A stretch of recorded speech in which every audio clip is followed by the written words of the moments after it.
Hey, now people. How you guys still doing? Today's the last day of July 2026. July 31st, 2026.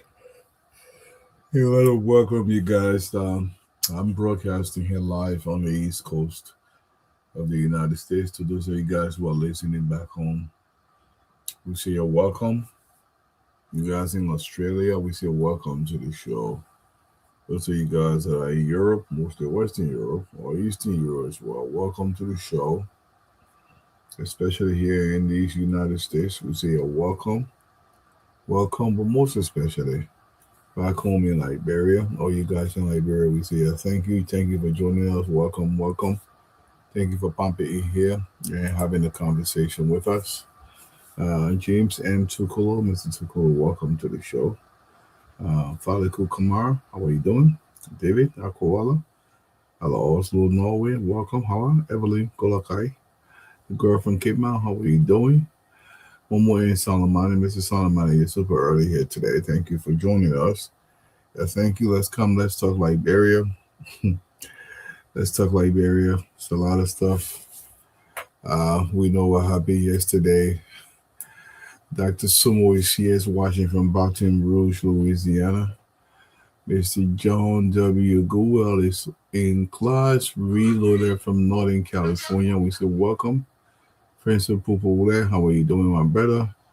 It's a top member, City, Bomi County. We say welcome, sir. How are you doing? Thank you for joining us, Rix Nixie. Nixie C. Rix is watching from Royceville, Liberia. Yeah, Nixie, what's happening in Royceville over there, man? I mean, I want to put your city on the map infamously. You want to bring infamy to Royceville. If you in Royceville, say, they John or we're not happy. John Allison, Mr. Allison out of Charlotte, North Carolina. Welcome to the show.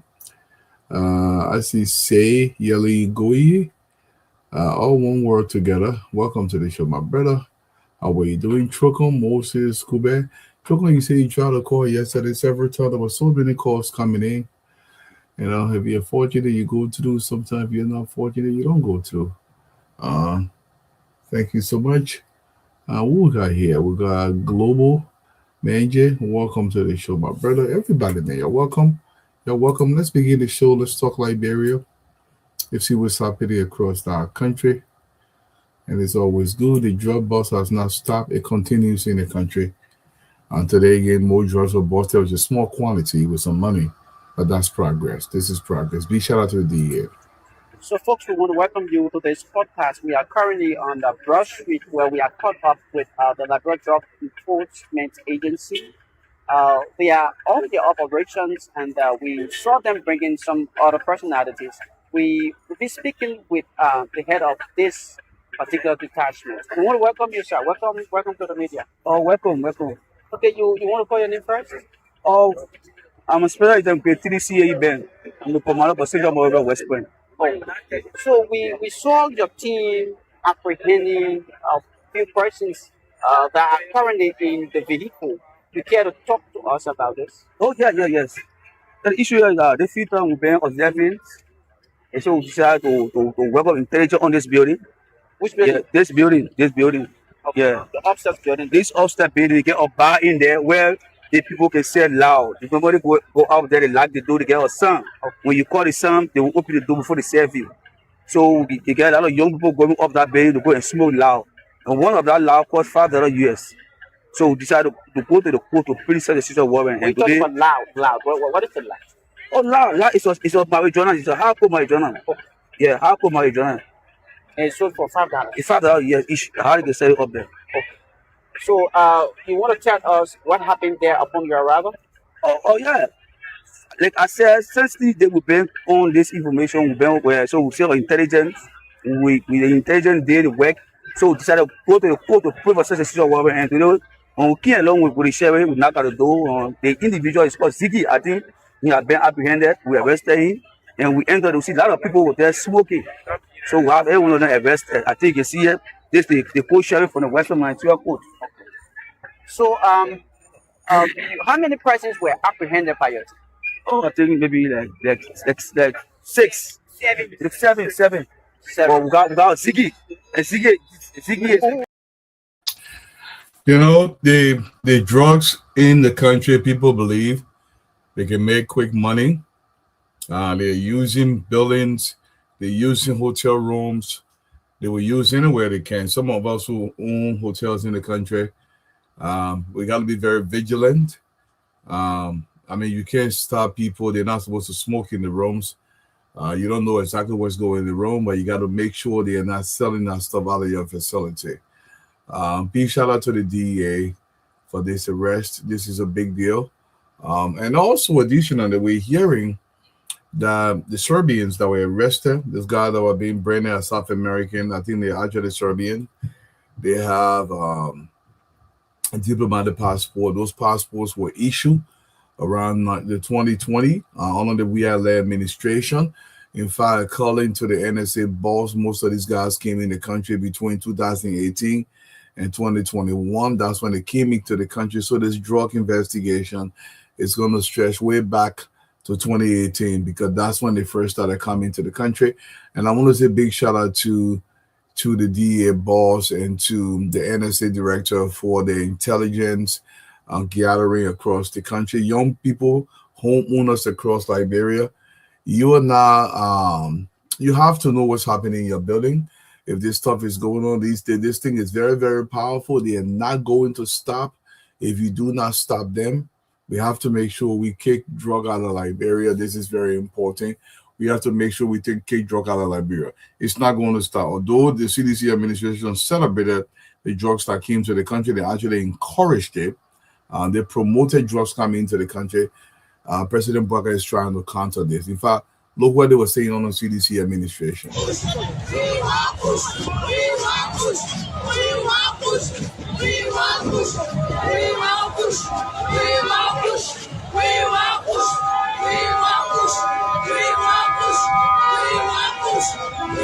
We want kush. We need more drugs. It's the song they are singing. It's the song they are singing out here. And another woman leading this group. We want kush. That's the song they are singing out here.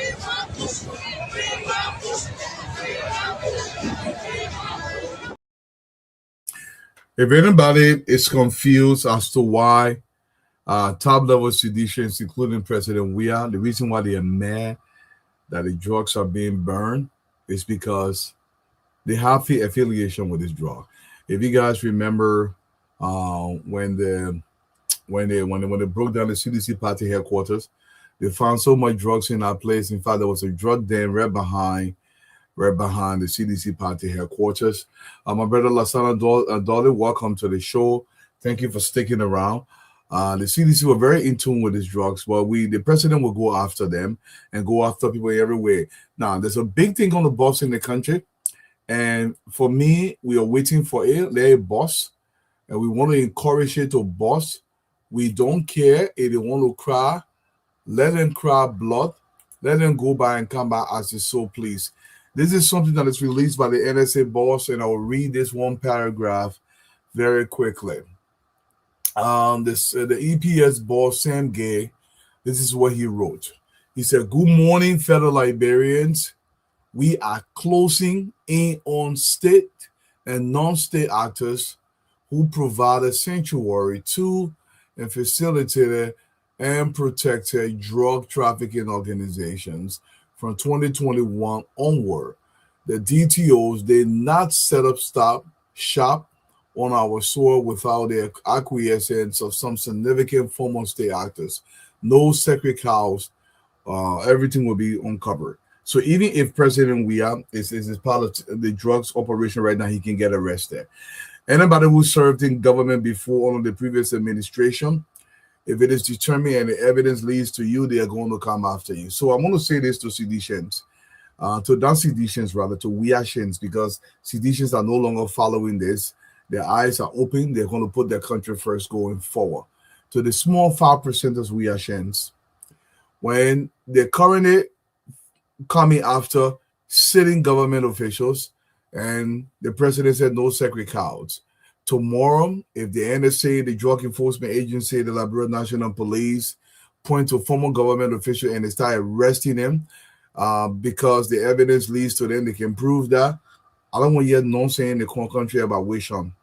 If they leave on one, we will hunt the witches. We don't want to hear nothing in the country about witch hunt. This is evidence based. They're gonna go after you if you're part of it. If you involved in the drugs in any way, shape, or form, they're gonna go after you. They're going as far back as 2021. That's when these guys started coming to the country. Diplomatic passports were issued to this guy under the Weale administration. They're gonna go after everything. No stone will be left unturned. So if you want to start crying, please, we are Shins, that 5%ers, start crying. The NSA, the EPS director said no, nobody, it will go into the private sector. It will go after individual former government officials who were involved. They will go after them. They will release their name. No sacred cows. So I want to say this to the small percentage of Weashans who believe that Liberia will be a drug den. They say they will come after you.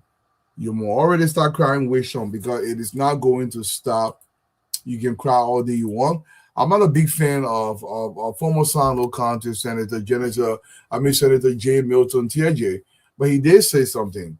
He says President Bouaga has some real cojones, okay? He has the willpower. People who were silent yesterday cannot be loudest today. That's hypocrisy. We commend the efforts of the president and the government. This is coming from Nathan TJ. Yes, people like Jewel Howard Taylor that was completely silent yesterday, now she want to talk. It seems like all the high-ranking officials in CDC that now they get more to talk. They say, oh, why you're putting the draw? They draw thing here. That one was depending on the wrong campaign, but the lie. It will not happen. The government will clean this country, and we're going to move forward. I want to continue to recognize you guys here. Francis Amo, welcome to the show.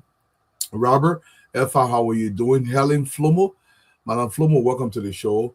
Penner Davis, Madam Davis, how are you doing? Samuel W. Roberts, Mr. Roberts, welcome to the show, sir. Tenant Cooper, how are you doing? Yes, the 5%ers, they're the one causing noise in the country. They can no longer take state power in our country for one very simple reason.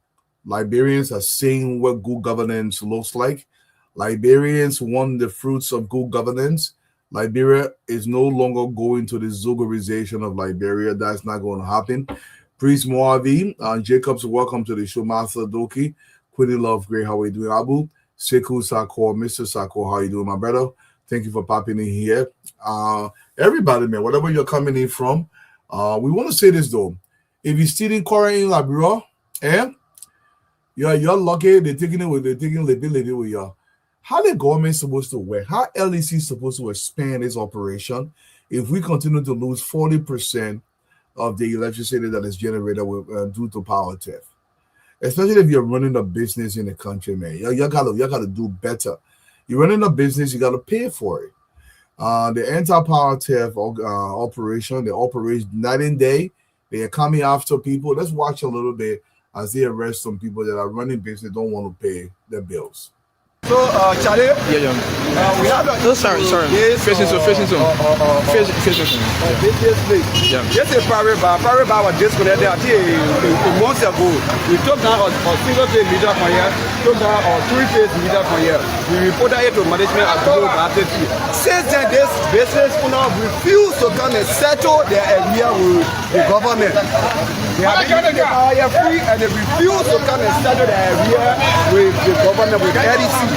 Last day again, a team came to check. They reconnected the share on LEC grid without meter and refusing to settle their area at the office. So this morning we came to disconnect the area and get whoever that will see here will get it up because they refuse to pay power bill, the energy they use. They refuse to pay the bill.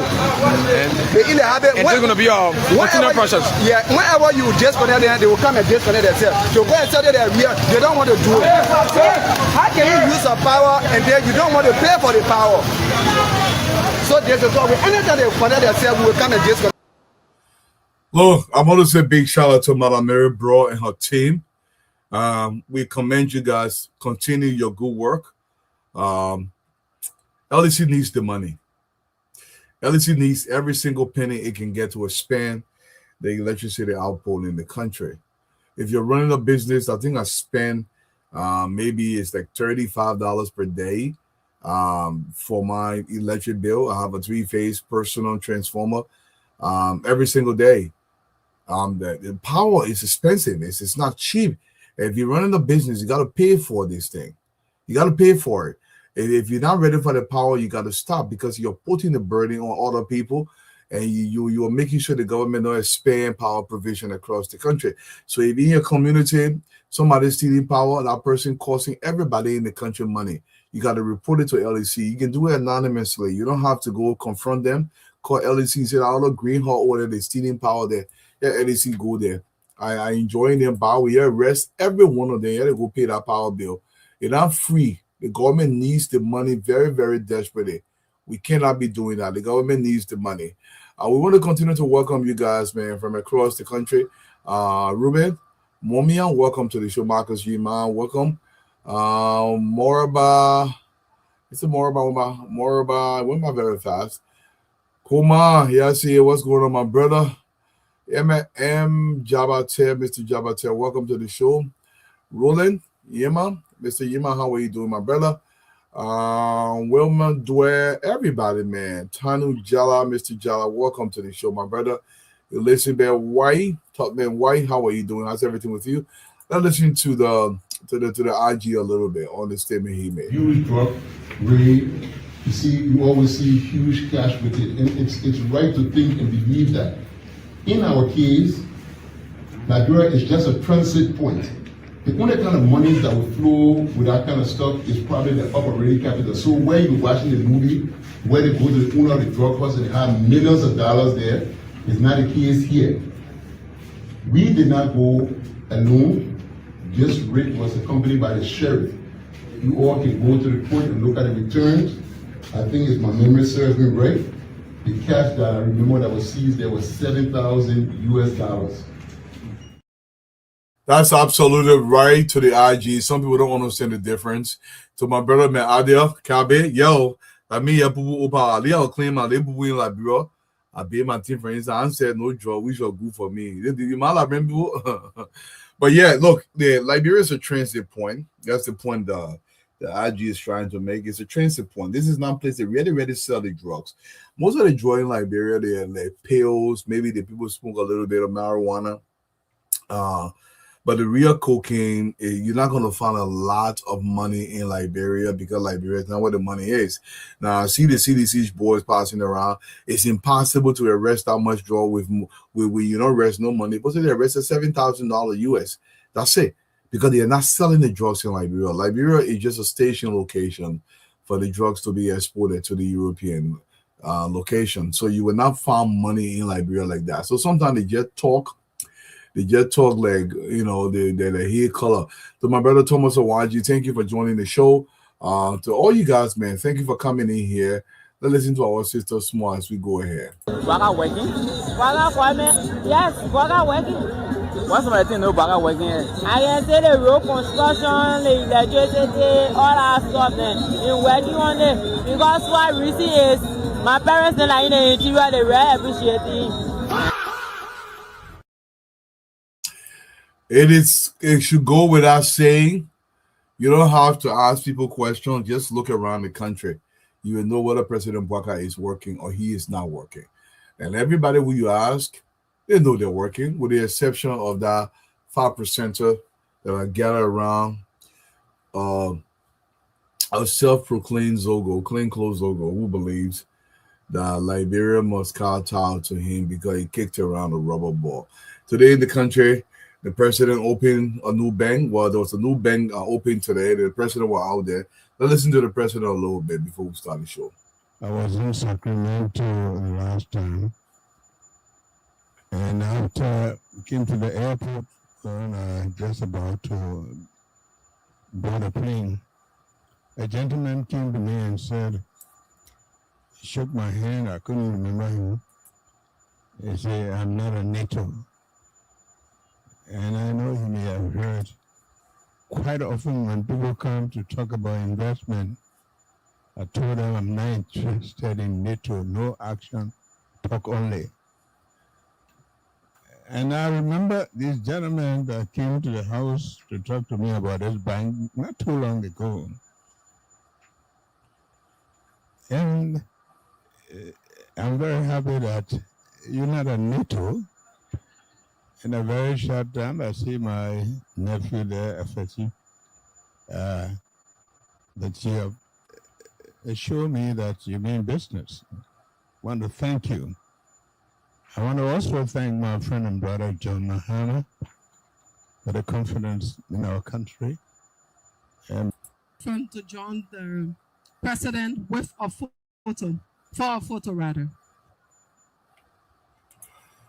That's the first talented bank, the new bank to be open in Liberia. We need access to capital in our country. I'm pretty sure the banks in Liberia have fine-tuned that, as we say back home, that rookish behavior from certain tenants in the past that would just steal them the bank's money and they run away in the interior.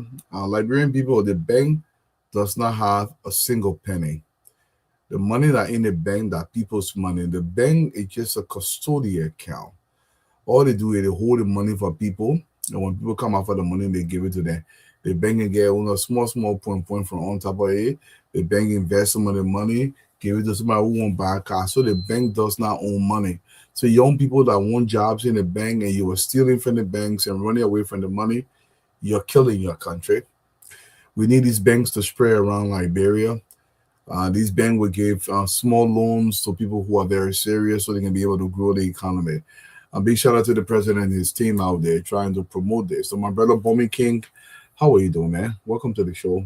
Bill Carson, Mr. Carson, welcome. Victoria K. Foconia, Emmanuel Jackson out of Boston, Massachusetts. How you doing, my brother? John Falla is out of Minneapolis, Minnesota. How are you doing out there, my brother? I want you to say welcome to all you guys, man. Thank you, everybody, for popping in here.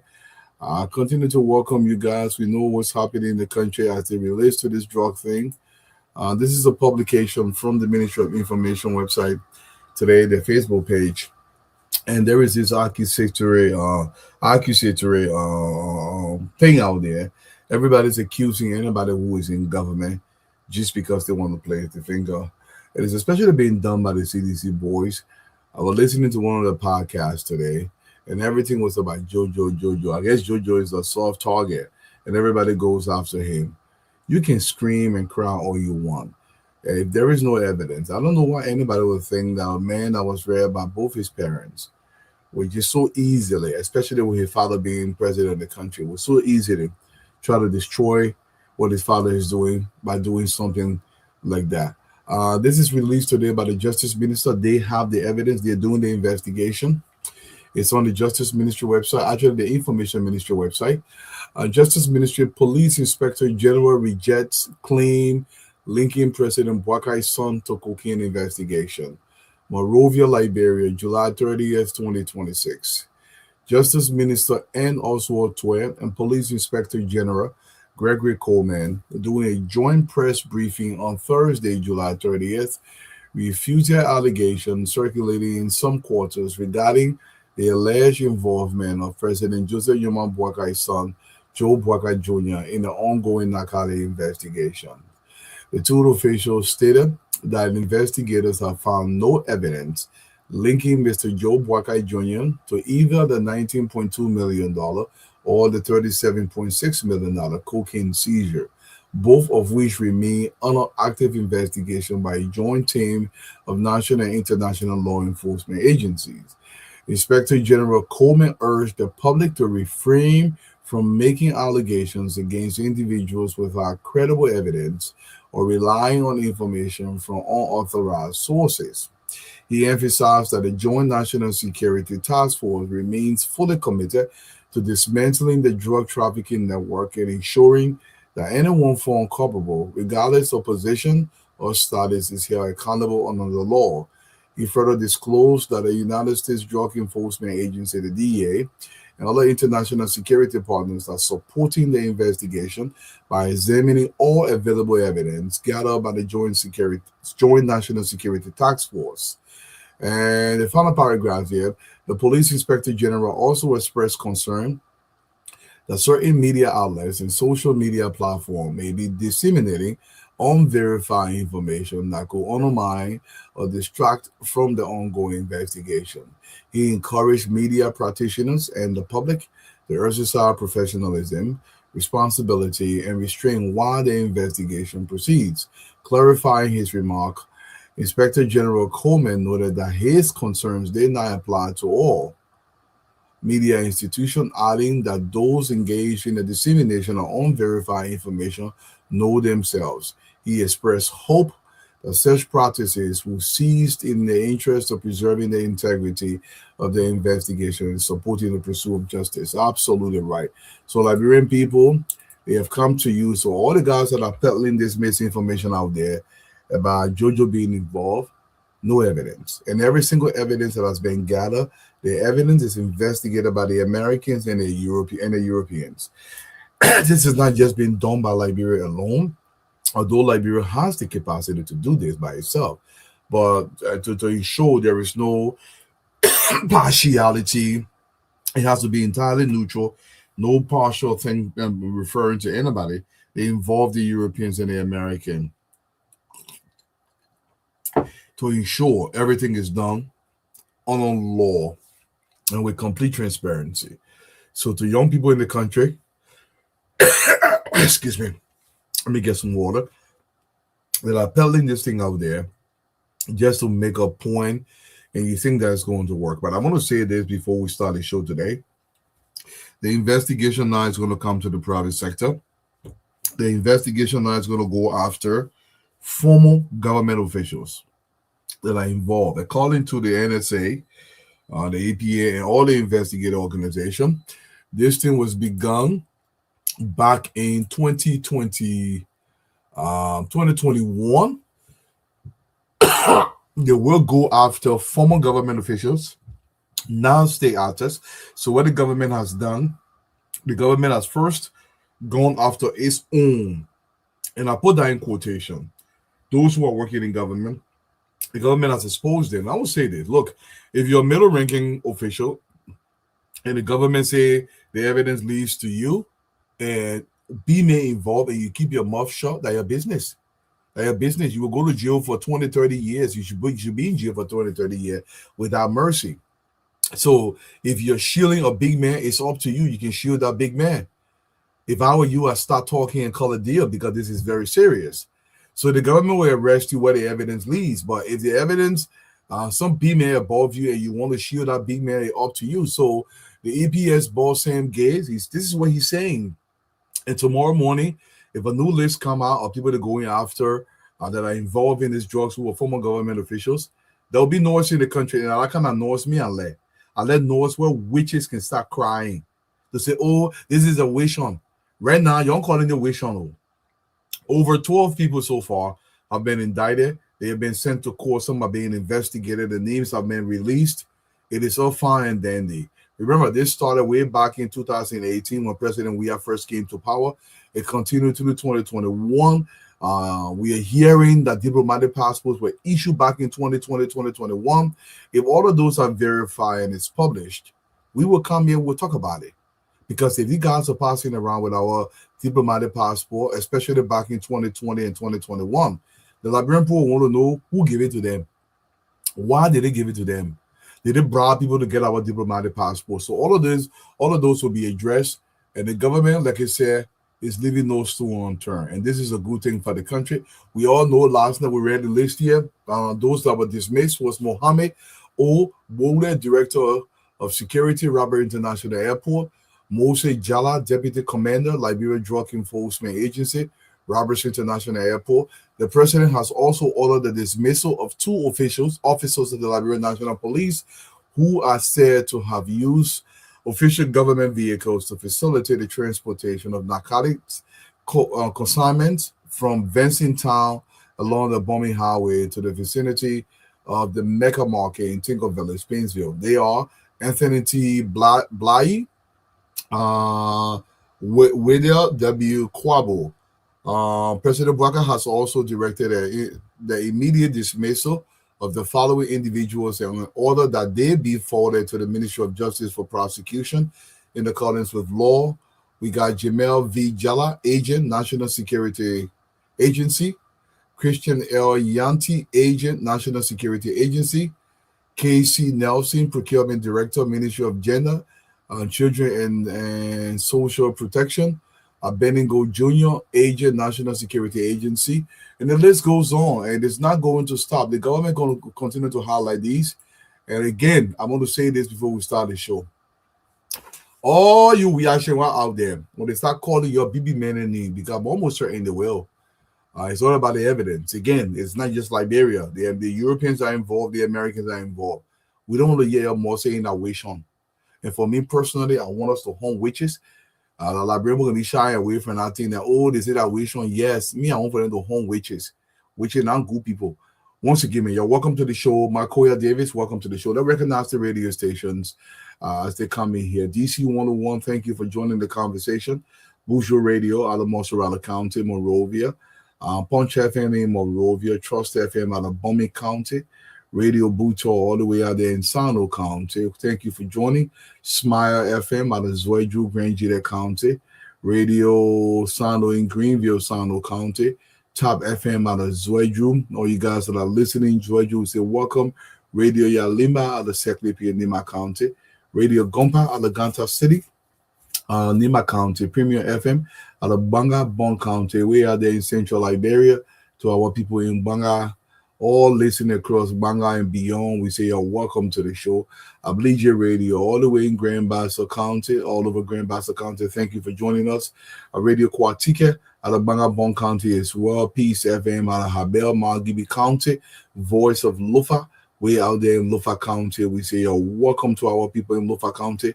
Radio Margibi out of Margibi County in Kakata Class A FM as well. All you guys from all over, man. Yeah, thank you for joining the show. Help me share the show.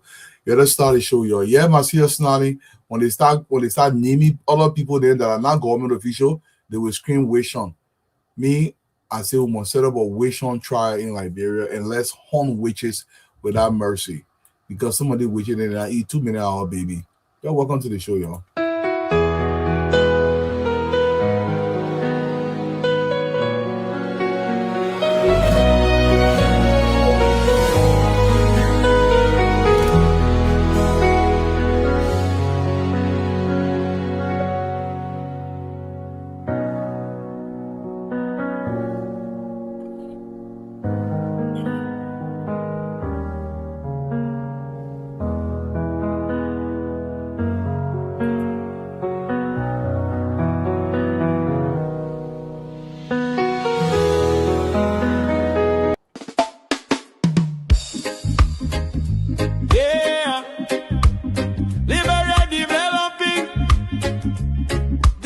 Class Reloaded, the #1 online show that brings the truth. Showcasing JNB and JKK progress all across the country. Oh, the Class Reloaded, we are online every day. Showcasing progress the Liberian way. Well, JMB and JKK, they're making the way. The Class Reloaded, we're shining today. Oh. From Monrovia City to the other counties, development talk shake the country. We talk the truth, we don't lie. The rescue mission making people smile. Roads getting better, schools better, electricity stable, no more hoping. We see the change, we see the light. Unity Party doing things right. Who talk the facts? The Class Reloaded. Who bring the vibe? The Class Reloaded. Support development. The Class Reloaded. Who better arise again? Oh yes we can. Who talk the facts? The Class Reloaded. Who bring the vibe? The Class Reloaded. Support development. The Class Reloaded. Who better arise again? Oh yes we can. The Class Reloaded, we are online every day. Every day. Showcasing progress the Liberian way. Well, JMB and JKK, they're making the way. The Class Reloaded, we shining today.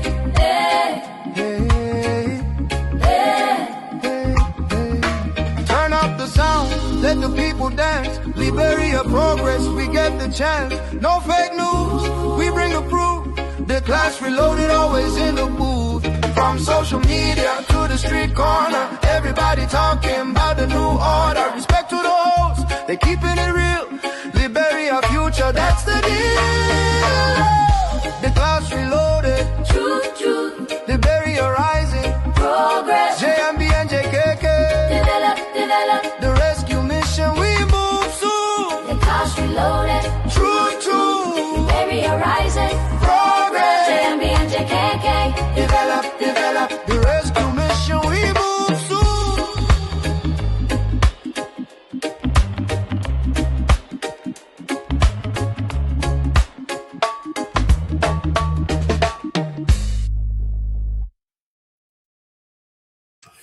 You're welcome from all across the country, man. You're welcome.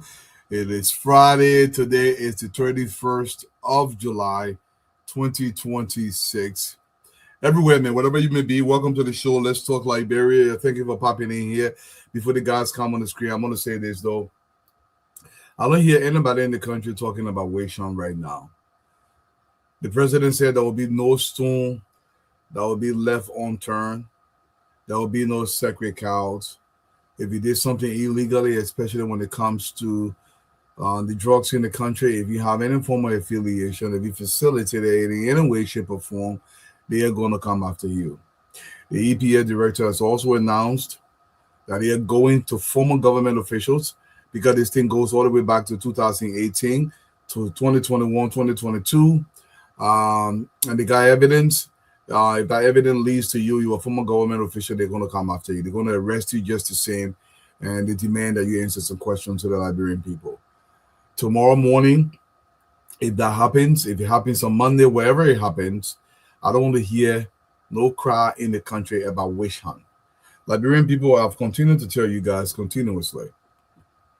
If somebody broke into your house and they burglarized your house, we call them back on armed robbery, right? It's burglary, whatever they are. We got to call people by their name. There is nothing wrong with hunting witches, especially if those witches are eating our children.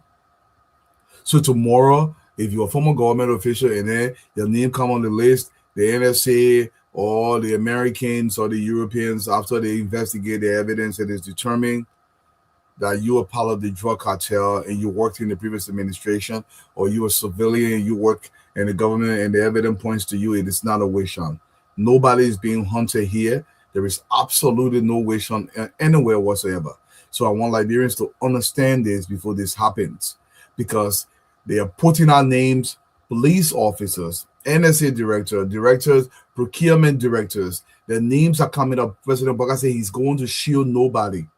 So tomorrow morning, if you hear a name that you are familiar with, that person was involved in drugs, they use drug money to build a house, and if it is determined that's the money that was used, they're going to confiscate that house, and the government is going to auction that house. They're going to take that money and put it into their Liberian revenue. In fact, we're going to pump it towards drug enforcement so we can get more money going towards drugs enforcement. Do not, under any circumstance, shield people or try to protect people who are willing to destroy you and your children. This thing we love to do in Liberia about Ouya.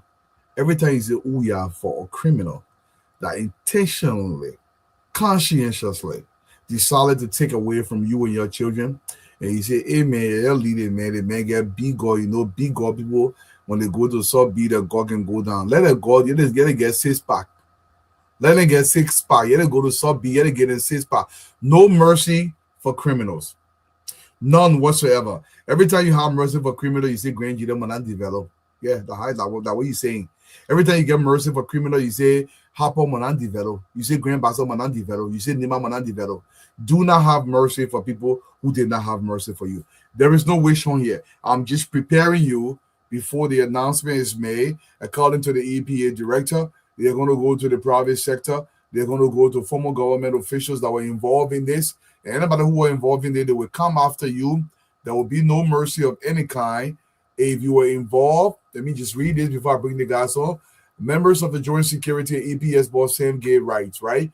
Good morning, fellow Liberians. We are closing in on state and non-state actors who provided sanctuary to and facilitated and protected drug trafficking organizations from 2021 onward.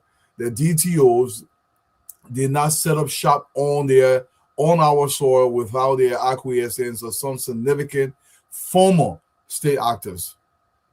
No sacred cows. Y'all understand that? Former state actor. Bibi Mena, we are government. What they call former state actor. Once again, man, Fatima, welcome to the show. All you guys, man, welcome. You need a couple of minutes.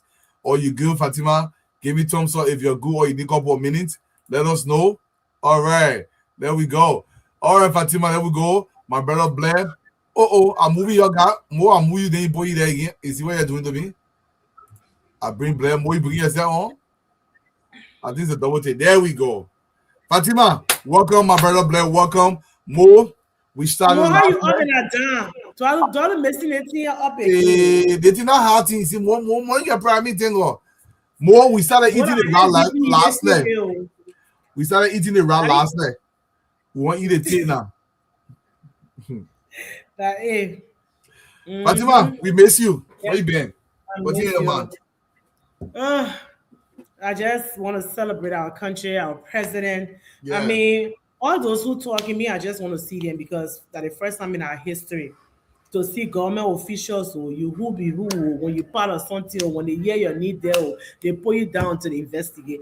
It never happened in their own time. So we are part of Mama Liberia, we're part of our country, we're part of what's happening.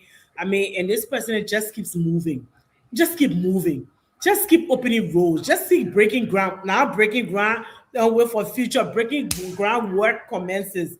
I mean, so everything is falling in place. We're pretty super duper excited about our country, a collective effort. All of our people coming together to make sure this country works, and that's it.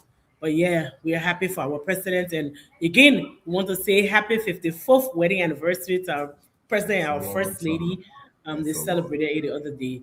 So we Yeah, thank that's a God. long time. And to my brother Blair, you know, one of the messages that is being sent by these arrests, it putting fear in people that want to yeah, take Arab Blair, I mean, come out of a Grand Came County Bureau. Arab Blair, yes, you know, when 1 billion I can't call you. Right now, I will be scared to tell that money 2 or 4 hours. I'm on mute. Oh God. The last time when this guy, when they accusing Kamazu, Yeah, I think that's the name. he spoke about me on. I did a status after that. He went there. I said, was it supposed for you to go there after the Martin have denied it? But he spoke about me that night when he called on Spoon. He said the first man that brought it in after me was one Apple Black. I was the very first person. As soon as they appointed those people, I started getting information in real time. People started beginning to say, Abbott, you got me a friendly person, that man a good man, that man a this and stuff. But me, it's just an accusation now, he's going through investigation. That's right. But the thing here is that people are watching. People close to you are giving information. Look, Dwalo, I'll tell you, the only reason why I'm not getting information again because I have become very pro-government friendly. Other than that, we don't want to be breaking news. You know, so right now people still trust people like us. Information come, but from a government friendly point, we can't just come and get information like that without it coming from the Ministry of Information or from the relevant agency for us to buttress it. But where it is now, Dwalu, Mo, and Fatim. Look, everybody is going to be. Now, what they call how they put you so sorry? They say what right size the budget then. Right now, what happening now? Everybody will right size themselves, okay? Because what this president have done is a precedent. Dwalu, we've had the situation of drugs in this country for a very long time. And that could be measured by the amount of zombies we used to see in the streets. Amidst that, we saw no active investigation as to how these young people were getting to be zombies, what they were taking, how was it coming into the country. None of these investigations went on. Dwalo. Today, we have, there's a difference. That is why Liberians should be happy that this government is saving the younger generation, that these drugs are not able to get onto the streets. While we saw zombies in the past, as those drugs were passing through Liberia as a corridor, as a medium to get to Europe and America, these young men and women were used as guinea pigs. They would give some of these drugs to these dealers, and they would deal to these kids to see how strong and powerful these drugs were. Yeah, and new drugs were being formulated all of the time. So Liberia became a breeding ground for as guinea pigs. So where we are today, every mother, every sister, every brother, grandmother, grandfather that is sitting out there on our voice must appreciate this government, because some of those drugs, if it were yesterday, they were going to make it on the streets. In the midst of confiscating over 370 million United States dollars drugs, what has changed in the streets? Are there zombies in the streets like before? No. Amidst that quantity of drugs, that is the difference we are seeing here. And more, your gray sheet you keep out with more. I want you to come out with your gray sheet in terms of how we have won the debate from bread and butter issue going all the way that your gray sheet. I want to talk about it. Now you bring your gray sheet, so I want you to talk about it yourself. Thank you so much. I'm glad you made some salient points. Yesteryear, we know what was happening in the country. The proliferation of drugs was commonplace. I remember I was driving one time coming from Valentine, and I saw some boys in the gutter. It was just horrible scene. It doesn't mean everything is clear out of the country 100%, but substantially. In fact, I don't know if you remember this video. They were celebrating it in the outfit. Watch this video.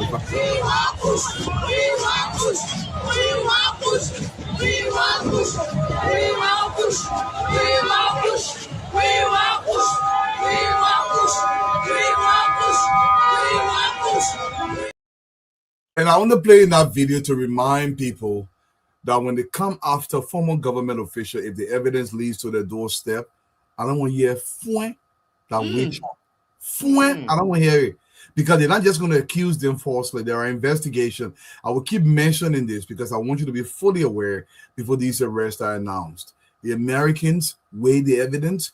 The Americans approve the evidence. The European approve the evidence. The NSA approves the evidence. The LDA approves the evidence. It goes through so many channels. So when they say Dwalu is involved, it don't mean I'm guilty, but the evidence start in front of my door. The woman will answer question. It's not wishing. It is the protection of the future of our children. Mo, what's on your mind? Welcome to the show, my brother. How's everything with you?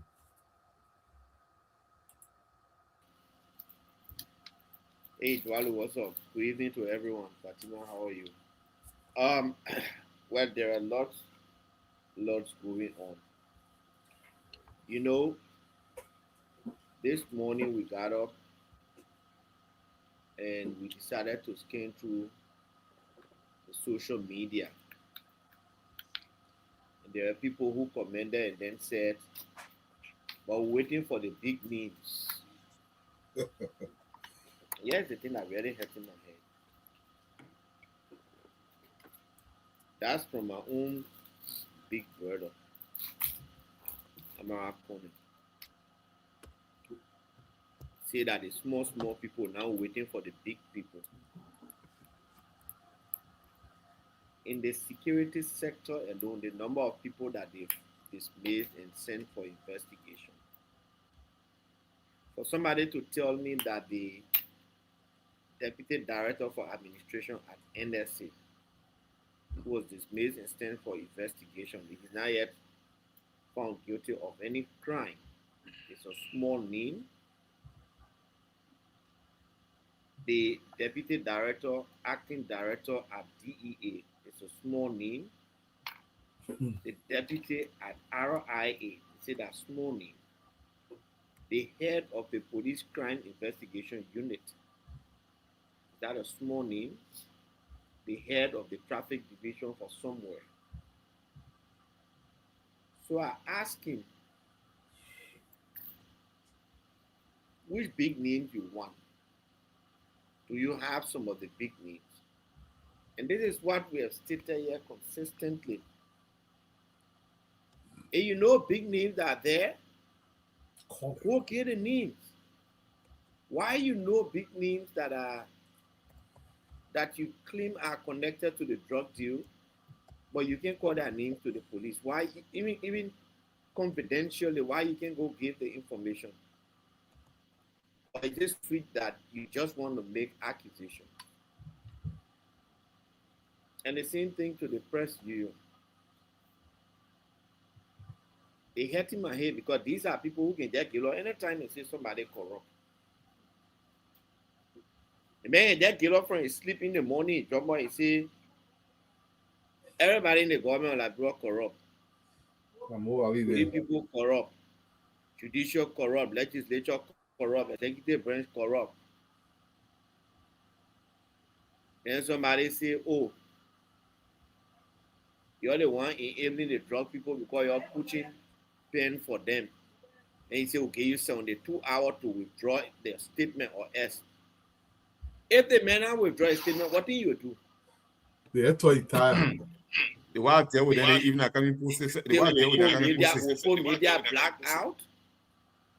How you black out media this time? You put media black out, will carry our phone there, will record it. They will go on social media. Yeah. Or you go to court. Why you like to criticize and you don't like to be criticized? I hope we can go depth into the. So yeah, about I did that stuff today. Yesterday I actually thought on the side and wrote it. You know, when the people are losing debate, they look for everything. Firstly, they did not expect that people, the president was going to dismiss people. This man must give it to Stanton. He was praising the president on Patrick Doe. Because he been talking about Patrick Doe. Yeah. Mark Kuya. And people say, oh no, nothing will happen to Mark Kuya. Because Mark Kuya, that Jojo friend. Yeah. That Jojo close friend. He almost like a brother to. I told somebody, I say, even Jojo said involved will deal with him. The police will catch him if they mean for you to go to jail, you will go there. It's about to stay. So, you know, they are losing all of these debates. They're now losing the debate on the fight against drugs. They lost the debate on bread and butter. They lost the debate on road issue. They lost the debate on the Pavi 4 thing. They lost the debate on yellow machine. They can lose the debate on the agricultural machine too. Of course. Just a few days they broke ground for that Clarendon road. The people already putting quota in the middle that will be used as an asset way while they're facing the other road. Already they're putting quota there. That's right.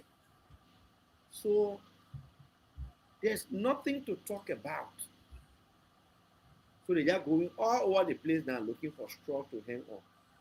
We will not give your debate, will be your in all. Thank you, Mo. Hey, Siba, it's been a minute. How you doing, Mama? How's everything with you? And Fatima, coming up to you up there. Look, Andrew, let me tell you something.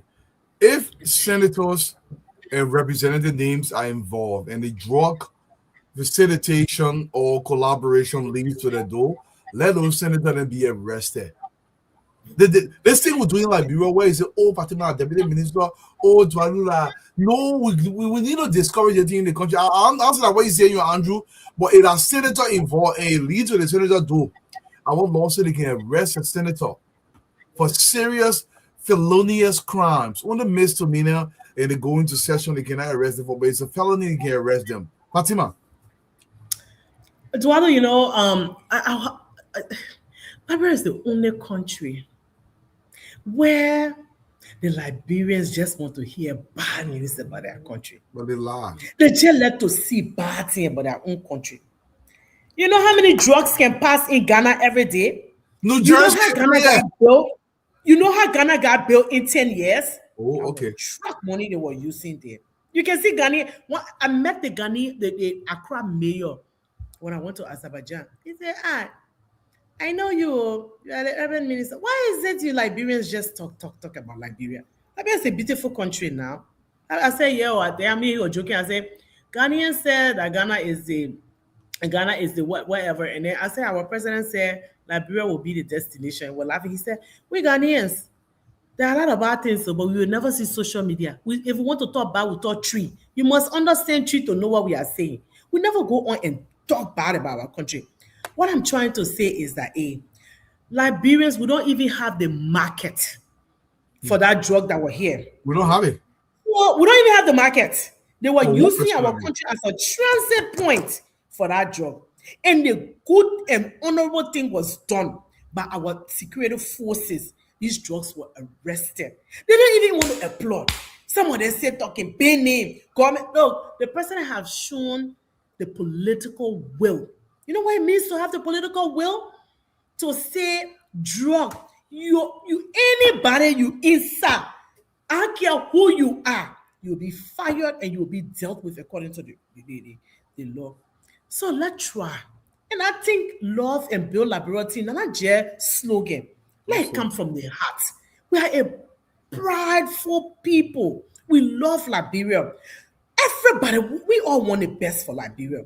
But let me tell you something. Let's investigate things. Just start thinking everybody. Lagos said me and I can't put in my mouth. Man, me when it back. Sigati be market when that to say drugs. All of us we against those things. But if people were actors in it, Joseph Walker not gonna turn a blind eye. He's not the kind of you don't have anything to lose. The only thing is this man have a good heart. He wants to see Liberia built. He wants us to have a Liberia that we are proud of. Y'all, please, we been telling you, y'all give the investigation a chance. Y'all, no, what time they coming up? My people, even in America, where I lived for 30 years, Yes. investigate. Sometimes they can be investigating murder for 30 years. And so Allah, 30, 40 years. When they're ready for the cartel, sometimes they can pretend to be drug users. They can go in, they'll be using drug users to be on the street for the cartel to catch the people. That's how they can do that. Please give the security people a chance, my people. I beg you. You give them the chance. Because let me tell you, Joseph Walker, the government. And you know what Joseph Walker can tell me? He said, Fatima, anything you want, you don't get him or ask me for it. Anything you steal, I will forget that you can call me your papa. That's the kind of heart that man get for Liberia. You give them the chance. Let them do the right thing. The right thing is being done. I don't care who you are. You put your hand in drug business, you will be exposed. You will be caught. You will be dealt with the law. That's why I want you to understand from this president. His policies are like A, B, and C.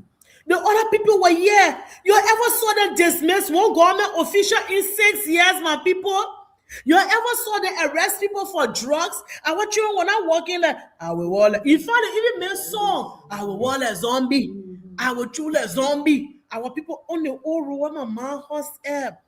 The people were passing up and down on the old road. When you go there, you see those young boys and girls. Girls, you hear? On drugs. Now everything difficult in the country. You can't praise the country small. I'm saying, let us criticize when it's needful. But let us praise this government for the good works that they are doing. The president don't care who you are. When you do wrong, you going. He said that they have 5.6 million Liberians to serve in this government. Is not only a privilege, it is a big, big privilege and an honor. And we should treat it as such. So I beg you, my people, if anybody that doing anything, you will hear it. No secret in the government. But they don't want to call people name, then they go and apologize later. They want to call people name after they call this person's name, and the person is part of it. They investigate and they face the full weight of the law. So yeah, please give our people a chance. We beg you. That's all. And Fatima, people tend to forget this. The pace at which these names have been announced is remarkable. It's very, very, very fast, given how long it normally takes. So, I mean, we are making a lot of progress. Nobody is being held or being shielded in any way, shape, or form. This is good for the country. But I will say this absolutely all day today. Which is very good for the nation. But let me tell you something. If the evidence leads, somebody asked question, if it leads to President Weah doorstep, former President Weah, they will also arrest him. He's no longer president. You can be arrested. You see, if they issue a warrant for Jamaica Resort and we find drugs in Jamaica Resort, they can arrest him. There's nothing wrong with that. You need to stop. The Liberia is bigger than every single one of us.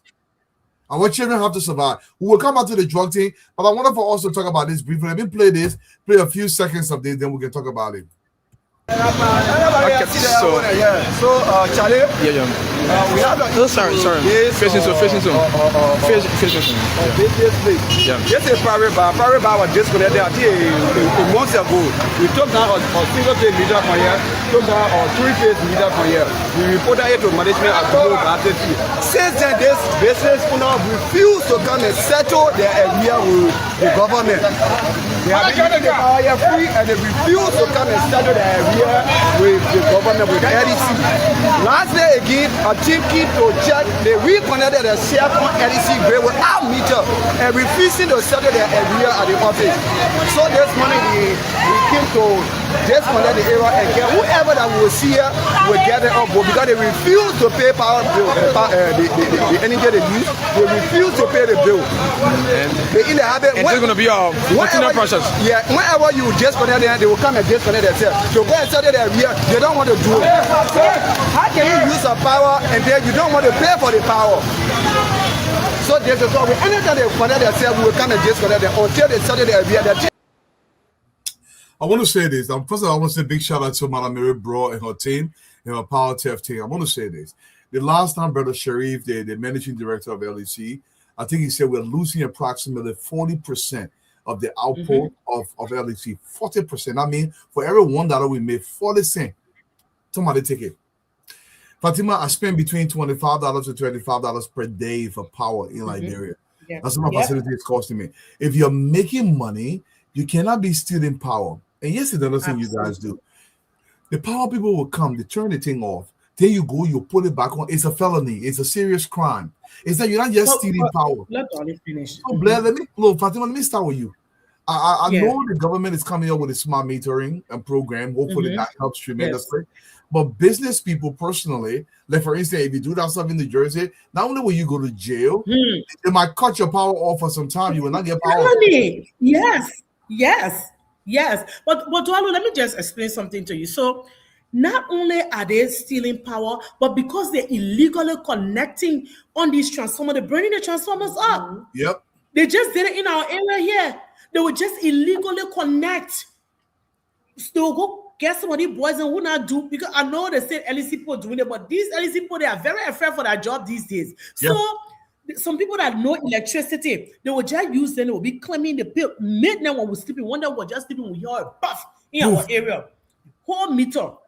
Yes, because the illegal connection, they will burn the transformer, and to get transformer to the area, it takes like a month. The people came just because they came and took the transformer away and patch it months for us to get transformer. So let me tell you, Liberian point, they need to understand. For every action, there is an equal and opposite reaction. These people all across the globe, when people do these kind of things, they get arrested and they are dealt with. And that's exactly what Mohammed Sharif is opting to do. Anybody caught stealing power, you will go to jail. The president come and invest in new jails because I know you will start talking, say, oh, that they want to do. And you know, the thing they can do to the white man country and go to jail. As soon as people tell them about in Liberia, they feel like, oh, that our country, that we can do anything. No. Citizens have a responsibility to their nation. They have to be good citizens. You can't be stealing power. Sometimes they will go in a zero and connect the wire. When fire catch, the whole thing damaged. Yes, Dualo, we really, the government need to come down hard, very hard on these people. And Mohammed Sharif is not playing, That the reason why the smart meter system, he's trying to roll it out. But I think by December, the whole Monserrato and its environs will be covered with this smart meter, and they're working tirelessly on it. And that will help with this power theft people, because the people are doing a lot. And Fatima mentioned something. Let me come to you. Liberians back home, let me tell you something. All Liberian men can be doing Liberia when they go to Belgium, they can do it.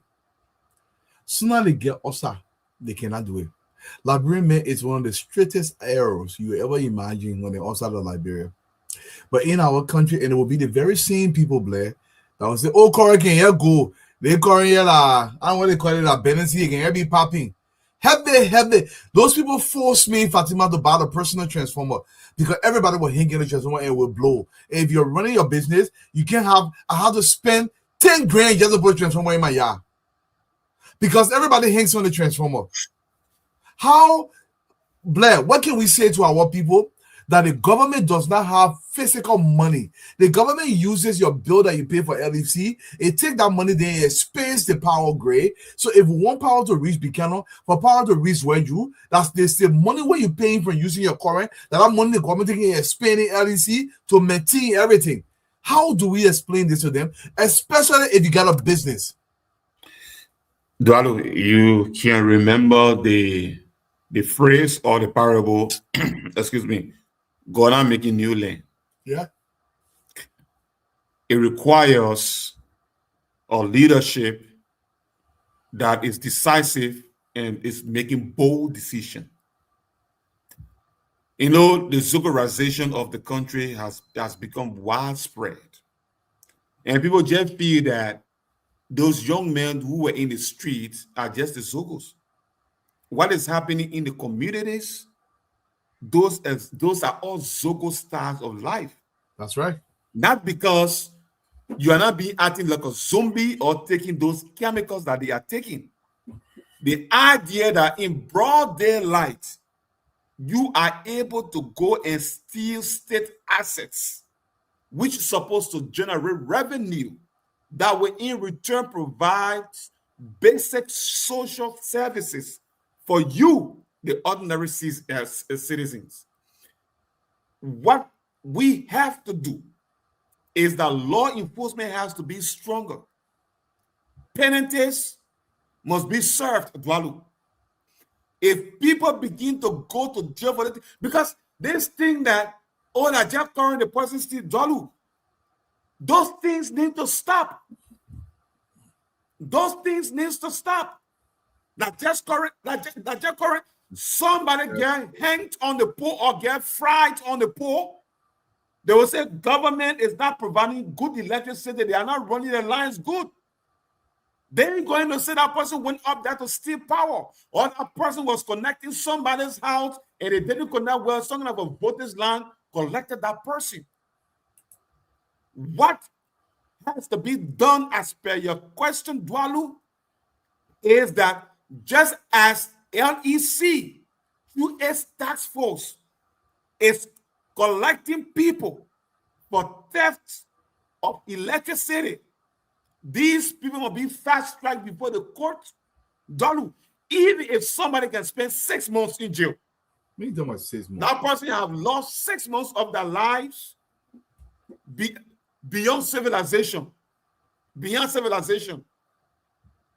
I think we have to begin to put people in jail rather than just catching people and say, we disconnect you. Don't do it again, Dwalu. Once we continue to do that, this thing is not going to stop. People must go to jail. Stealing is stealing. No big stealing, no small stealing. Here we are today. Here we are today. We are fighting people. Finabono there. They're going to South Beach and they are coming back outside. It is a scene where these people started yesterday. They were selling Coke bowls. Yesterday, they went into government. We've seen the result today. These ordinary citizens that are stealing electricity, which is a felonious crime. If we cannot put our foot down against them, it doesn't matter what they say. Dwalu, the good people in the country that want for the country to be better, this thing is not for 2029. Because if you take power over the country, at the end of the day, Dwalu, nothing will be developed in Liberia. You could not have said it even better. More, one of the biggest issue Liberians scream about is about the inconsistency of power supplies, especially to Monrovia. But nobody ever sits down to weigh what it takes to actually supply power to the country. It costs a lot of money more. Thank God you in the water and sewer sector. The kind of money it costs for you to be able to generate clean water to come to the city. The power may be actually more than what you guys doing out there. And people want to use the power, don't pay for it, but then they complain when power go. They can say, oh, current go, LEC going. When we are losing close to 50% of our output. Are we being too lenient with power theft in Liberia more? You're muted. I said we are lenient with everything tech. And you know the people who can make it loudest noise about current go. You don't want to bring current up in there. They want to work in the studio.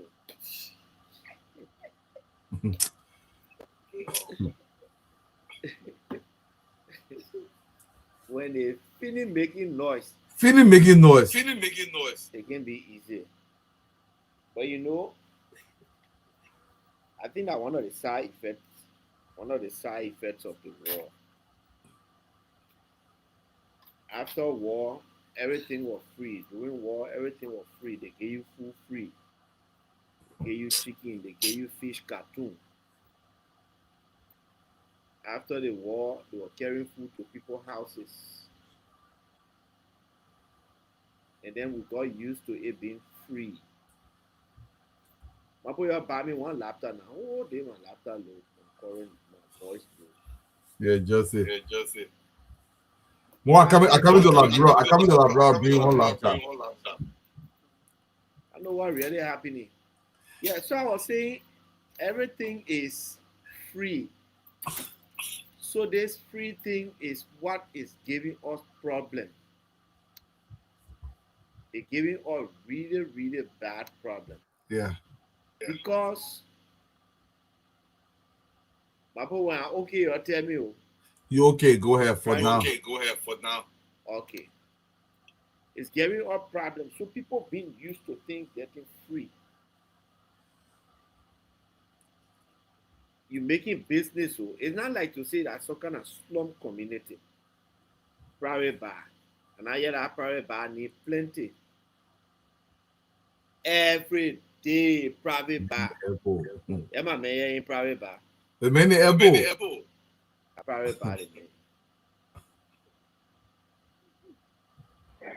So more that we in private bar. You know, you making business, you get 3-phase current. Yeah. And you can pay. When they disconnect, you put it the back. same people come back, you pay them, they connect you. We're experiencing the same thing. We dismiss people for doing illegal connection. We leave from there, they go back. So one other one day, few days, the beginner went and call her because we're not been receiving payment. Now one of the persons we dismiss go and tell us, say, I'll be helping you to pay your bill. What the thing need flat rate at $47. So every month she pays the ball $47. The ball gave her fixed receipt because she didn't want to go to the place to the bank or so to do a payment. Guess flat rate at how much? $15. Bruce. And she be paying her late $47 to that idiot all the time. Until when they call, or she say, "Oh, I've been paying." That's the receipt, that fake receipt.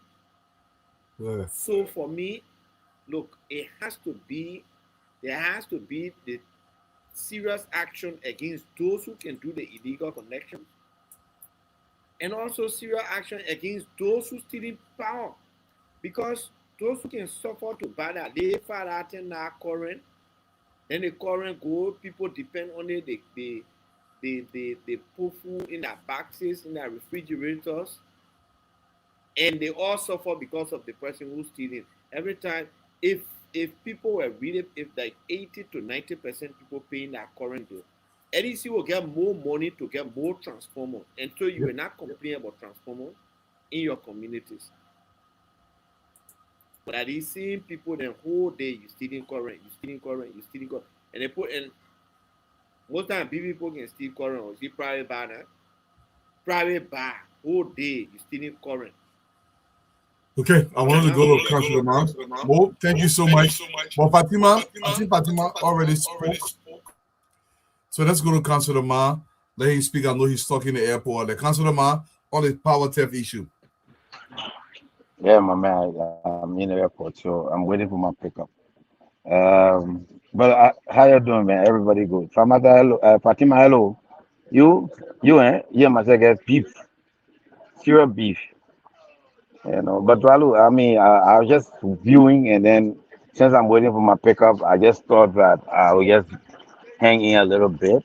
But you know, the first thing is for power theft. I remember when the legislature, when power theft became very serious, and the legislature went and the penalty for power theft, they had to change the law to make it, and they thought about making it stiffer. And I remember saying to some of my colleagues that look, if you pass law that is very difficult to execute or to enforce, then the law becomes it becomes useless. Let me put it that way. Because if you read I don't have it handy, but it's very difficult to enforce the penalties for power theft, especially in Liberia. The sentencing, the kind of money they tell you to pay when you find. Look, I just think it's simple. You revisit the law. You catch people from with stealing like that thing you show right now. The LEC take the person to court. When they find the person guilty for stealing the power, you calculate the amount of power, the penalties and everything. You do garnishment. You go to that business center. You seize all the thing, the court auction it and pay the money back. If that to your house, they come, they take your TV, your S bar, your everything, they sell it, and you pay the money for the power theft. Trust me, if the court start to give authorization to take your property, the same way we did in the drug law that when they find drug in your house, they will seize the property to the state. The same way when they get in your house, they catch you stealing power.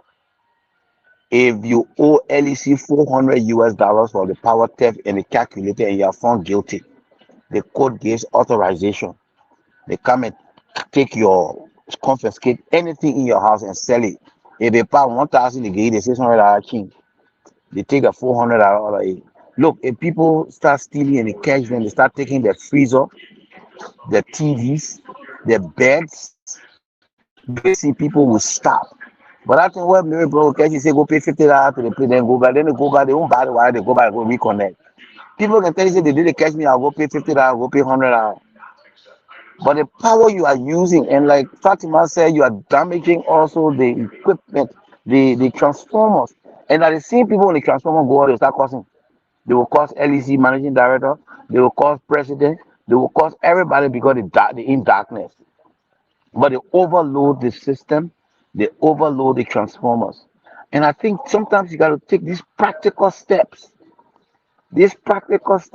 because you put that power in your house because you're using those equipment and those gadgets. And so if they tell you say pay the $400 on the spot or that $1,000 power you've used, they say pay it. When the court say pay it, you can pay it. I believe the same way when they give you civil liability and you get civil liability, the law say they must confiscate your property and go and sell it if you're able to pay. I think that is what the LEC needs to look at, work with the Law Reform Commission, work with the legislature, and amend the law. So I will trust me, in no time, power theft will stop. Because when people know that they catch you and you got the money, if they estimate that $500 you use, you got that $500, of course they pay the $500, you got it.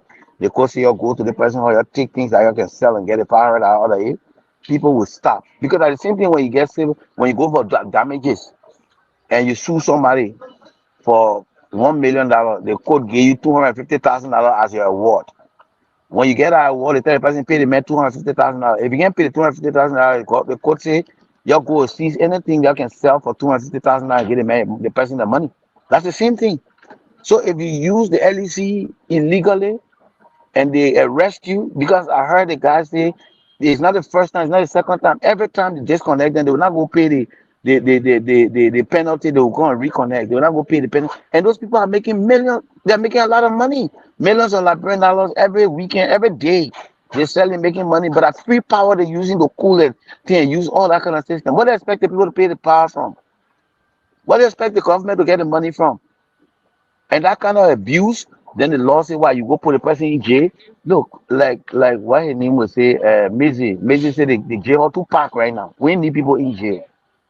I think they should do that as urgent, treat it as an emergency, revise the law, and let it be civil liabilities.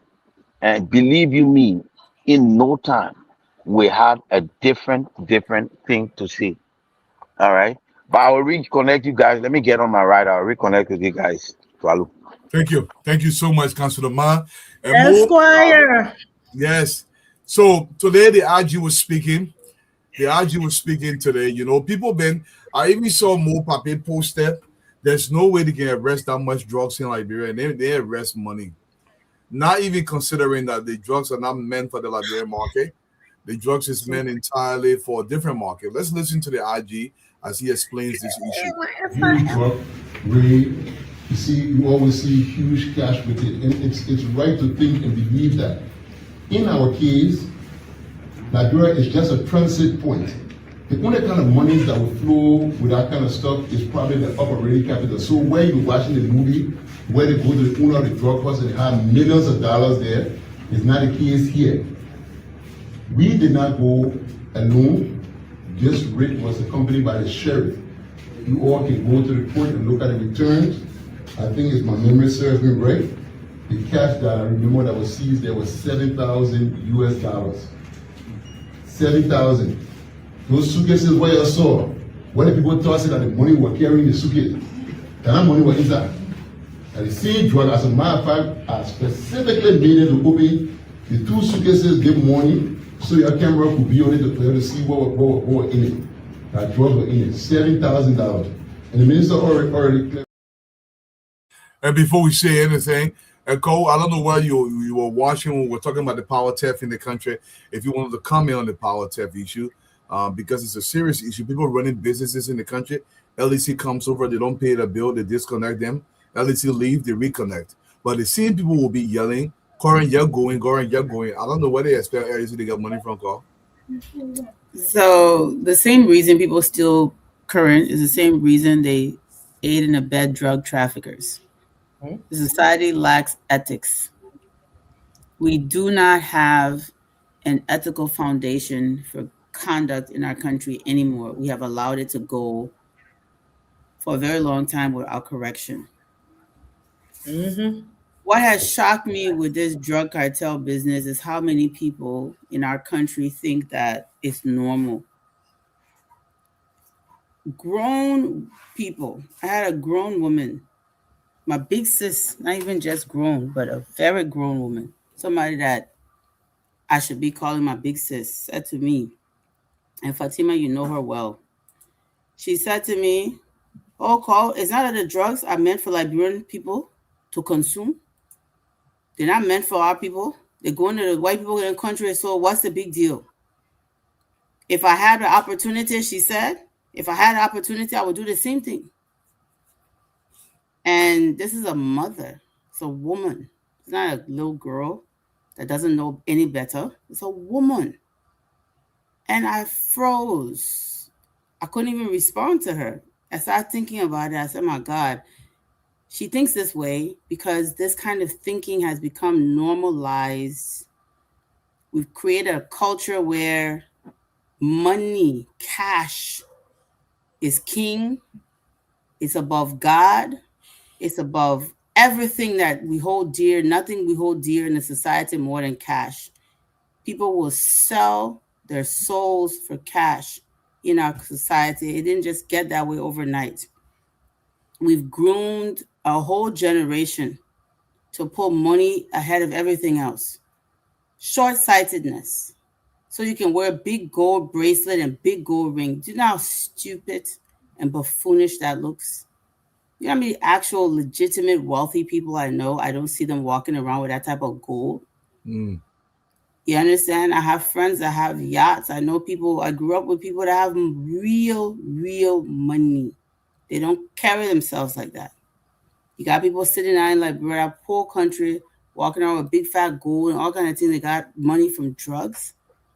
And people crying for them. Oh, they person a good person. They person at this. My mentor once told me, whatever you will do anything for, that thing is your God. Money worshippers. That's what we have, a society of money worshippers. And we have to really take, after this drug cartel thing is dismantled and we hear all the names and we realize that some of these people are people that we thought were normal, then we will realize that bad behavior has been normalized. That's right. And where our entire culture needs re-education. These things are not just things that we can just continue to do and expect things to be normal and our children to grow up in this healthy way and in society to function normally. We have to re-educate the society. We talk about this time without number, Dwalu. You start from kindergarten. You start to tell children right from wrong. Clearly, they're not getting the training in their homes, and the society is not reinforcing it, even if they are getting the training in their homes. We have to do a coordinated effort. Even in advanced societies where we see people operating ethically. I mean, simple thing like stealing current, stealing water. I didn't even know that was a thing, water more that they can steal water. I said, what? Water and all they stealing it? Y'all see you're talking about LEC, they stealing water. Water. They diverting water. They I can mean, use water more than LEC.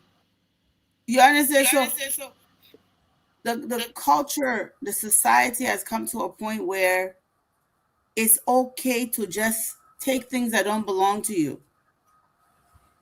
You have a driver, you get a driver, $50, go put $50 in the gas tank, the driver put $40, keep $10 for itself. It's normal.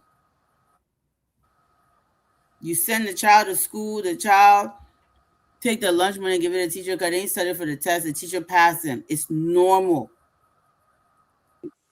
At what point do you realize that this is a crisis situation and that the culture needs to reverse? The culture needs to be reversed. It needs to be arrested and re-educated. And we need to start, this has to be an orchestrated, organized effort. And it needs to start with children. It needs to be, the radio, the media, everything needs to participate. Really quick before I let y'all go on to the next topic. The way this was done in Japan after the war, the United States, China, all these countries that advanced, the government had a coordinated effort. In the USA, for example, what they did, because this place used to be wild. I mean, America had the whole wild, wild west. People used to walk around and just shoot each other in the face. Talking about they were having duels and stuff. America was a very savage place, right? What happened to get people to stop the savagery? They used media. The government used what was called the situation comedy to teach people that they're supposed to get married before they had children. Because, excuse the language, but there was a proliferation of what at that time was appropriate language, bastard children. People were not getting married. The culture was just becoming degenerate. So the American society, the government decided to create the situation comedy where people will turn on the televisions and they will see a husband, a wife, and children. Y'all know, all of us grew up seeing it, but we didn't know why. The Cosby Show, all these shows, Married with Children. Even they even called one of the shows Married with Children, right? Because they wanted to teach the American culture that it was important to get married, have children, and raise them together. The government was behind that. The media didn't just, the entertainment didn't just get up and do it. It was government orchestrated to literally brainwash the society into understanding that this is how this nuclear family is going to be the basis of society. That's right. In every situation comedy, there was a moral lesson. Right? Somebody will do something wrong and then there'll be a consequence. I don't know if y'all remember this. Every show that was on air in the 1950s, the 60s, the 70s, the 80s, the 90s, for 50 years, the United States government pumped values, family values into the society. That's right. For 50 years. Married with Children, every situation comedy had to do with husband, wife, kids, a moral lesson. And you went from, there was a show called Good Times when I was a little girl. I mean, then when I was, then they came up with the Cosby Show. So even with black families, white families, the reason they did that, I mean, they had so many, Leave It to Beaver in the 1950s, they had reruns of it because those shows were teaching people to tell the truth, never lie. So if you steal, there's consequences. I mean, there were always moral lessons. Liberia does not need to reinvent the wheel. How did other societies shift their moral compass? It's through orchestrated effort. In the 70s, we used to have Malawala, Balawala, them come out and have a moral to the story. Our traditional spider stories, there was a moral to the story. It sounds silly, but that repetition of moral lessons, that repetition reinforced through education, through pop culture, it shifts the paradigm of the way a society thinks. We must be conscious and clear and concise about shifting the way our people think. This drug cartel thing has taught me how far we have gone astray as a culture, as a society. And I know somebody's going to say, oh, they're not just like, bro, everywhere in the world, cartels operate, police work with them, law enforcement work. This is true. I agree. But it does not have to be us. It does not have to be us. We can do better. You understand? We can do better. Let us make a conscious effort. Let's start with our children. Pop culture, even this show Class Reloaded, some of the things we talk about on here are helping to shift the paradigm, the way people think. We need more of it. More. We need more of it so that the next generation, when they rise up and the government gives them power to be able to be at NSA, to be at Liberia National Police, they're not going to go take a lousy $10,000 to sell their souls and their country to the devil. They're not going to be tempted to do so because they have the right convictions. We have to save Liberia. We have to save the state, Dwalu, Sister Fatima, my brother Albert. We have to do it. Mo, this is a reached crisis level. I agree. Thank you guys. I agree. And the thing is, you're talking about a paradigm shift. You know, people do it so comfortably, and they don't even think, called that there's anything wrong with it. And that's what is so bothersome sometimes when you think about it. People believe, oh, I got to take my own too. That my own doing it. The thing is, nobody weighs this thing that somebody has to pay for this, Fatima. And it's a real thing. But Fatima, the video you watched, the video with the IG, people believe that because they busted drugs, they should bust millions of dollars. Now, the IG made it clear that the drug is just passing through Liberia's a transient location. They just want to pass the drugs through. They did not arrest money. I'm not going to say the name, but so see these people passing around. Oh, they only show the job, but they didn't show the money they bustle. Explain to them that the money without buying cocaine, like bro. Who here can use cocaine beside those that money? We get money for that thing. I mean, but you know, of course, the opposition is very weak because they did not envision that an old 80-year-old man will be able to do the kinds of things that he's doing. My cousin Kefa called me the other day. He was telling me, say, "Fat, what wrong with the papi here? What kind of energy drink you're giving the man? Hey? Okay. Because he said, the papi won't make it impossible for us to come back. Possible. Minute." He said every minute when you know so you breaking ground, you know so you doing the, you know so making it tired. It will be bring to deal. It will be bring to deal. I told you, I said, Kev. No, but let me tell you the funny thing. So me, we're in Buchanan there, and me he told. So I tell you, I said, Baby, he said, hey, tomorrow morning we're going to. He said, I'm going to town. I said, you going back tomorrow? He said, yeah. He said, because tomorrow I come to Banga and I'm going to Lofa. He said, I must see you. I said, okay. Brother, you know, I couldn't make it. That's funny. How big your energy? The next morning I couldn't make it because I came from America straight from the flight. I went straight to Buchanan. I didn't even come to town. I just stayed over there and went straight to Buchanan. And you gotta tell me, say, go to Banga, go to Lofa. What am I gonna get energy from? So careful be telling me those things. How the papi making it impossible. They say careful go. You know, you see, Joseph Waka, the drug cartel. I said they're so weak. Because the old man has made sure that they don't have anything to say. The rules that, you see this life, I remember when Ellen told John we had to break ground in our lofa that time. And the papi went broke ground, work they're coming to the work right now. You see this life, what God got for you. Nobody can take it from you. That's why the Labrampo when they ready, they say, oh, she trying to take my law. She carry me to juju person. She doing wish that la. Apply yourself. When opportunity meets preparedness, you're bound to succeed. You can't lay down your horse. You be sitting there waiting for God. God, I pray to you to give me rest. Don't go look for money.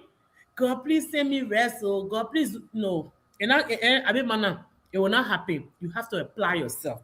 So all that thing they're talking, they so weak. They get as my cousin at Carrot's Gray. He now talk until they start talking on the left side him off again. Sam, because they feel that you see Sam Jackson, they get nothing to say. You know, some people they say sometimes you can be totally in a bundle, but when the winner choke your neck, by the time somebody gets small relief, they say, "Man, you just taking a big bundle, like getting small time to breathe." By the time they can get frisky, and they feel they all day talking so tapata. They ain't get nothing to say. But I can assure you guys, in less than two, I want you to understand. Josiah Nima Bwaka was inaugurated January 2024. 2025, maybe 1 year. 2026, time filler. So we're not count January because I time he was inaugurated. That February he started. From that time to like just 2 years, 6 months. Major highways and byways are being paved. 100 new schools across the country. An overpass in our lifetime. That Korea is being built. Everywhere you go, road breaking, road moving. Everywhere you go, in fact, we got be head about portrait farm. We might be fair anyway. Over there. I say everything yellow machine. I say when we enter bear zone, they took the yellow machine. Can't see Bassa people dance. They kind of fufu we ate there. We never ate. No, let me shout out to the superintendent of Grand Bassa County. Like gave him shout out. That man did it with a dress. He did it umpa. My superintendent. Yes. In fact, while we were there, he did groundbreaking that day. On a road, he said the president already gave them 1.5 million for that road. Yeah. So they didn't expect this kind of thing. They didn't expect it. That drug will enter this country. They try to so not just that drug, that drug in the country. They trying to find a way to get it out. No way, Kiabe. You know what I say, Kiabe, no way to take it. They've been trying to get it when you carry. They used to go on a boat there, those speedboat, and they would go catch it and bring it. All I want stop. La Brampo not to vigilante. So you see, no way to get it out. The thing was just stuck here until we finally got it. We should be applauded for those kind of things. Our Labrampo should be happy. Let me tell you, according to Dualo, and I mean say, before they summon me, the local police, luck, they ran out of luck. No way they will state power. You can go anywhere in America and go say, I have now like a second grade. No, not even second grade, because my niece, I went to America, my niece was reading to me, she is second grade. I couldn't believe it. Yes, like a first grader. We you 6 years, you're in the presidency. They didn't teach you to read.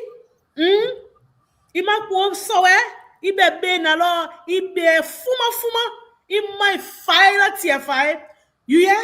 You just passing. No way to even read that when you can't stand to count words and say la Brampo maybe president to fear why you will never happen. So Dualu, in a nutshell, in a very, very nutshell, let me explain to you. In less than 2.5 years, the development is overwhelming. Opposition again. In fact, they can be looking on the guy. Do you know that the guy news hunters right now? They can just say on the internet to say, let people call Fatima says something that all they're doing because they get nothing to say about the government. When the president, his own lieutenants, he look when they bring your name, they say you associated son, he didn't even care. You announce your name the very day. They're not holding on to nothing. They used to do it at time. Who did they move from government? Who did they fire in the 6 years that they were there? Who? You name the people. Let's see. Who did they fire in the 6 years that they were there? What drug did they arrest? Did they have open, transparent things like this? Oh man, there. And funny, man, move loud and new year. We very much no. But so I no fail. Kaka lebe se menu anu kaka. Dead. Can't come on. Pana no ani mabwe lo jawlo move loud now. We not agree. So do any say about Joe Baga Jr. The papi so more bonne saying for his song. So, but anyway, the NSA and the police department released a letter here today. But Blair, let's come to you. Look, this issue will be spoken about. People must get morals in the country. We have to understand we wrap our hands around Liberia. Everything people want to make about politics. It's something Fatima said. I know the finance minister and the public work minister said 2027 and 2028, it will be nothing but unleashing of project everywhere in the country. There will be so much project going on, so people won't be able to get through it. The problem here is, Blair, what message now can these boys bring? Because it seems now they come to feel on the drug stuff because the papi already now posting in Gary. So now what they will say is because the next thing now is why you're arresting Blair in Belgium and he don't get any drug. Now, there is a thing Dwalo. So I look at Erin Mervyn Snow. I looked at Senator Amara Coney. But Amara Coney, I said you'll be a prodigal son at the end of the day. Then I look at Stanton himself. And then I look at the rest of the other ones on our platform. That the government is hiding the name of the big apples. And the government doesn't want to release it. Now, I don't know if when they are talking, they really sit and dissect and understand what they're saying considering this investigation. That this investigation is not just only the Liberian government, that you have the US DEA in the country, you have Europeans in the country, the Rwandians are going to send people, but now I think the Moroccans are in the country, and all of these people are part of the investigation. Exactly. Every one of them are taking their notes.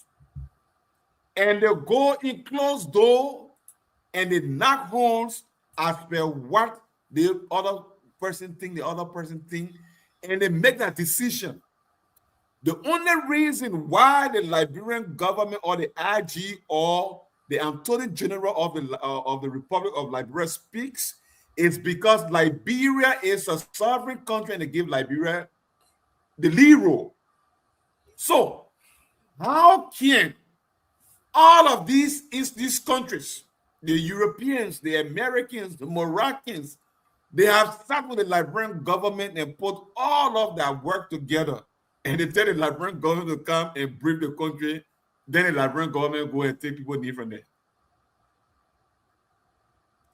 The government want to spoil his need because the Americans get a note. The Europeans have that note.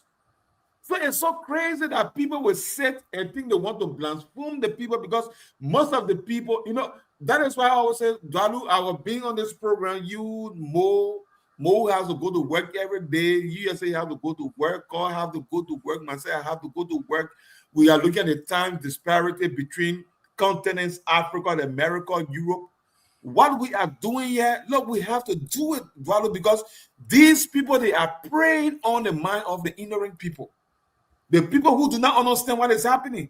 Because you cannot tell me that the government is hiding people when I know the Americans also have their own report.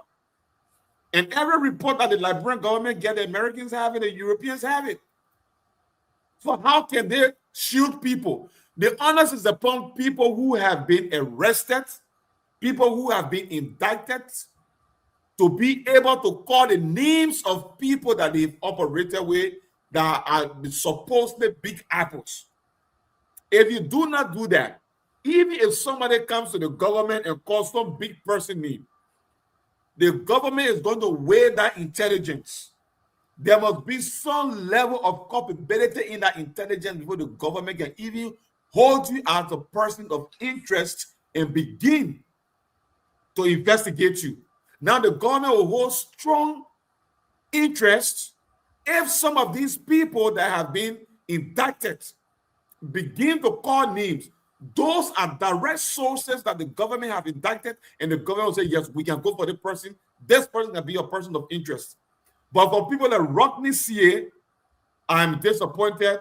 I'm getting frustrated why the government have not arrested this person. You think government can just get in and go and arrest people? That would be a Pandora box where every day somebody will come and say, oh, the person was inside. The person was inside. At the end of the day, NSA jail house will be full. NMP jail house will be full. Fire service will have to evacuate all the truck from fire service because we'll start collecting everybody. So there is a national security matter, there's a national security risk that this government is preventing the younger generation and from being affected. Even with the older generation. And I go English, we young again, you. So so at the end of the day, Dwalu, I think what is happening, the government should continue on this particular path. Like the EPS director said, they are closing in. And trust me, before next Wednesday, midweek, people will be arrested. And just as they have been calling Absolutely. for the big apples to come in. When those big apples begin to come in, nobody should jump on the street and say they're coming for our people. Because the cat already started eating his own baby. Because when you're ready to eat your own baby, they can say, look at the rat.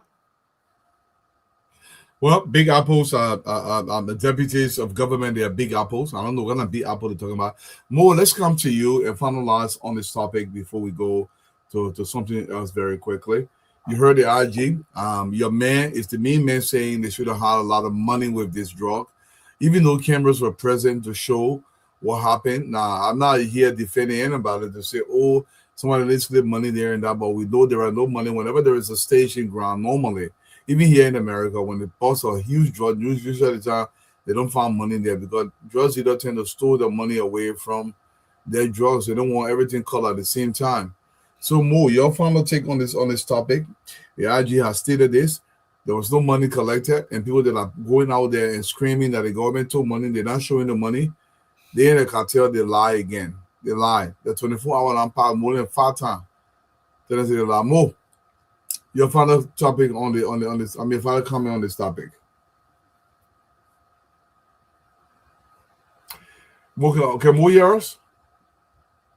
Okay, Mo, I don't think Mo can hear us. But in the meantime, while we're waiting for Mo, let me play. Okay, Mo, can you go ahead? Well, I didn't get you clearly. My laptop was going low, so I wanted you to repeat. Yes, I say your final comment on this topic with we did find money with the drugs in the expectation that some people expected. Over $300 million drug was busted. The drug was just being staged in a location. The $7,000 that were caught with them were just spending money for these guys until they could transit the drugs out of Liberia. So my thing is, people that are going on social media and say, "Oh, the government also arrested money." They're not showing the money. They are also lying. Your comment on that before we move forward. Dwalu, the people who started that were Samuel Jackson, the American police expert, and another person. They said it was not possible to go catch that kind of drug, and only $7,000 will be there.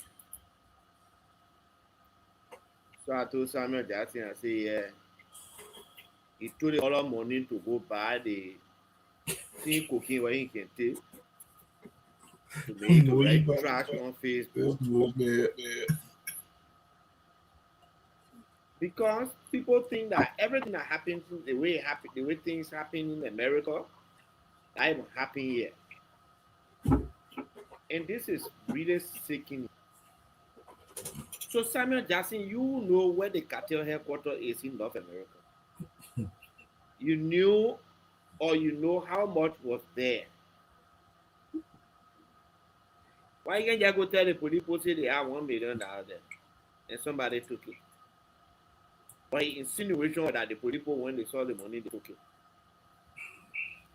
You know the story called explain about the woman say that not yet the drug is only transiting. But Dwalu, do you know that's how they convince the guys here, especially from the past regime, to get into that thing?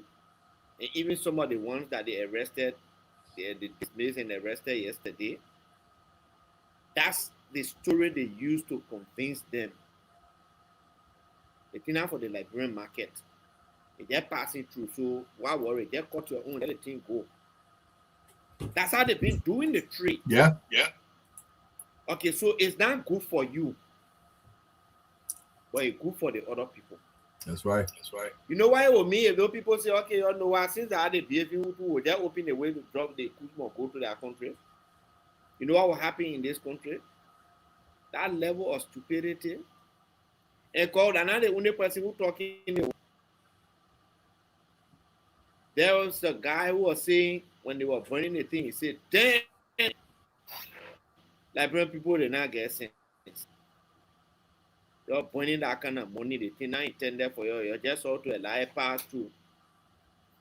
If one Liberian get full $500,000 for nothing, the person can invest in the country. There are many saying it.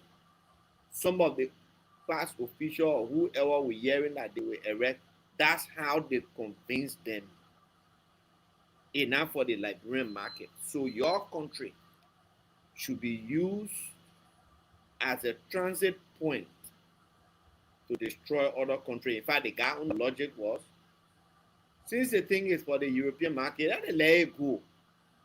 Because Europeans have exploited for many years. They take our mineral resources, our natural resources, they carry it. We don't get anything more, so let's send the drug there so we can get some of the money can come back. That they convince the CDC men to get into the drug trade. Yep. That they convince some of our men to get into it. So for me, let me end up on this note. Look, the people who saying that there were lots of money, they probably know about it.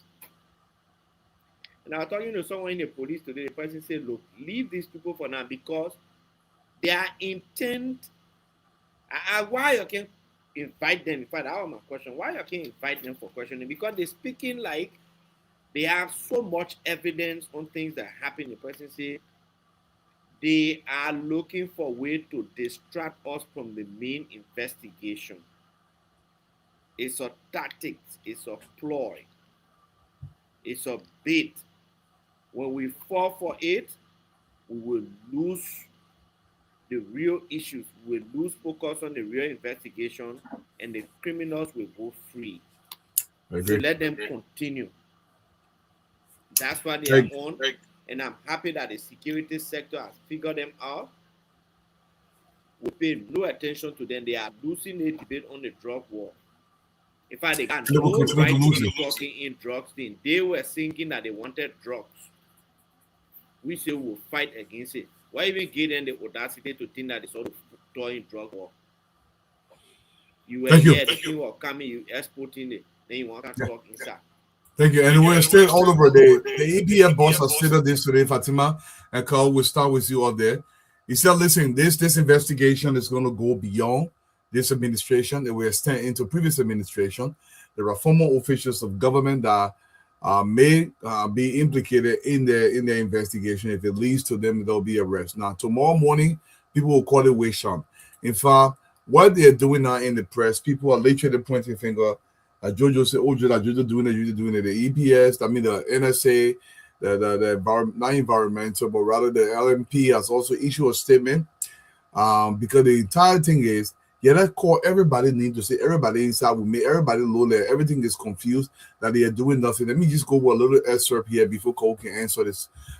July 30th, 2020 says Justice Minister and also Twe and Police Inspector General Gregory Coleman doing a joint press briefing on Thursday, July 30th, refuted allegations circulating in some quarters regarding the alleged involvement of President Joseph Yoman Boakai's son, Joe Boakai Jr., in the ongoing narcotic investigation.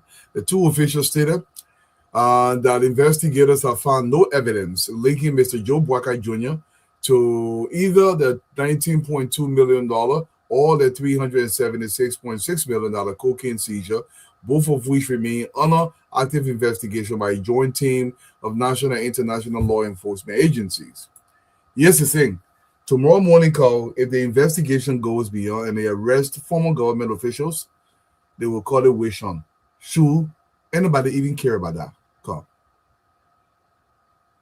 I mean, those who want to say it's a witch hunt, are basically trying to deflect, like the gaslighters who were trying to discredit our justice minister and our entire security apparatus, rushing them to judgment, trying to do everything they could to undermine them. They can now undermine the US government and everybody else. It's not going to stop anything. I love what Gregory Coleman said, in these kinds of cases. I think Coleman said something, he had some profound quote where he said something like, about them being professionals, not politicians, or something like that, right? I'm paraphrasing. Security forces have to do their work even in the midst of noise. And some of this noise that these people are making is actually criminal, right? Some of it is borderline treason. So, for example, if you have taken an oath of office to serve the Liberian people, you've been elected, you've sworn on, the Bible or the Quran, and you swear that you're going to uphold the Constitution, and then you allow yourself to become public relations officers for the drug cartel by using the public office and the seat that the people empowered you to undermine a drug investigation and speak in the interest of a drug cartel from the seat, some of them from the seat of the Senate. Do you know how egregious that is? Mm-hmm. To sit in an elected office where you've taken an oath to uphold the Constitution on behalf of the Liberian people, then every day you come on social media to undermine an investigation against a drug cartel?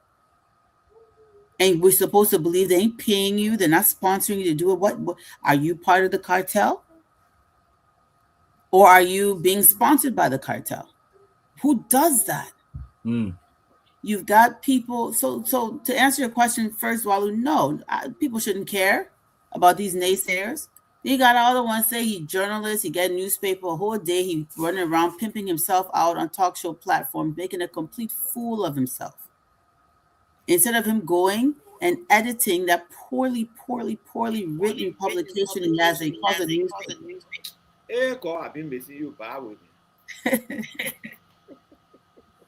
Instead of him going and editing that, he's running around from platform to platform trying to earn the sponsorship that he's getting from the cartels. Under normal circumstances, that guy would be arrested. But the funny thing is, the people that they're trying to pander to and trying to slander the Liberian government to, all along have been working with the Liberian government. I remember they were coming out, oh, they need to invite the Americans because they thought the Americans were not involved. Let me tell y'all something. Liberia has been an international spy station for the U.S. government since the 1940s. Exactly. They know more about what happened in Liberia than you do.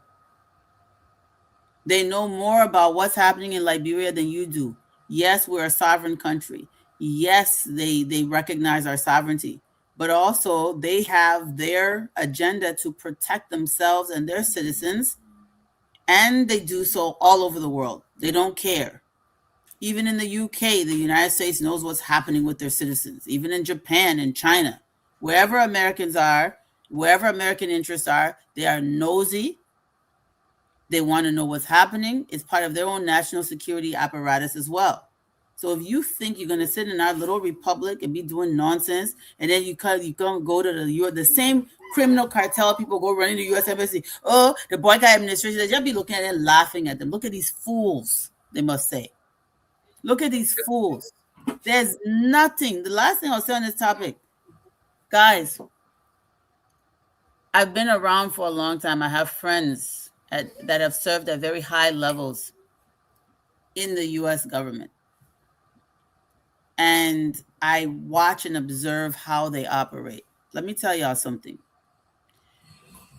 They're not stupid. In fact, not only are they not stupid, they're cunning. And they don't care about you. You're going to run to them to go talk, they don't respect you. They know that you are criminals. They say it behind you. And as soon as you leave their office, they discuss you. That's right. Yeah, Dwalu, he was a military, once a military man, always a military man. Dwalu, you know what I'm talking about. That's right. They actually think that they're going to the U.S. Embassy to go fool somebody. We don't even control our own telecommunications. You think you're having private conversations? Y'all got to be some of the dumbest crooks ever in the history of the world.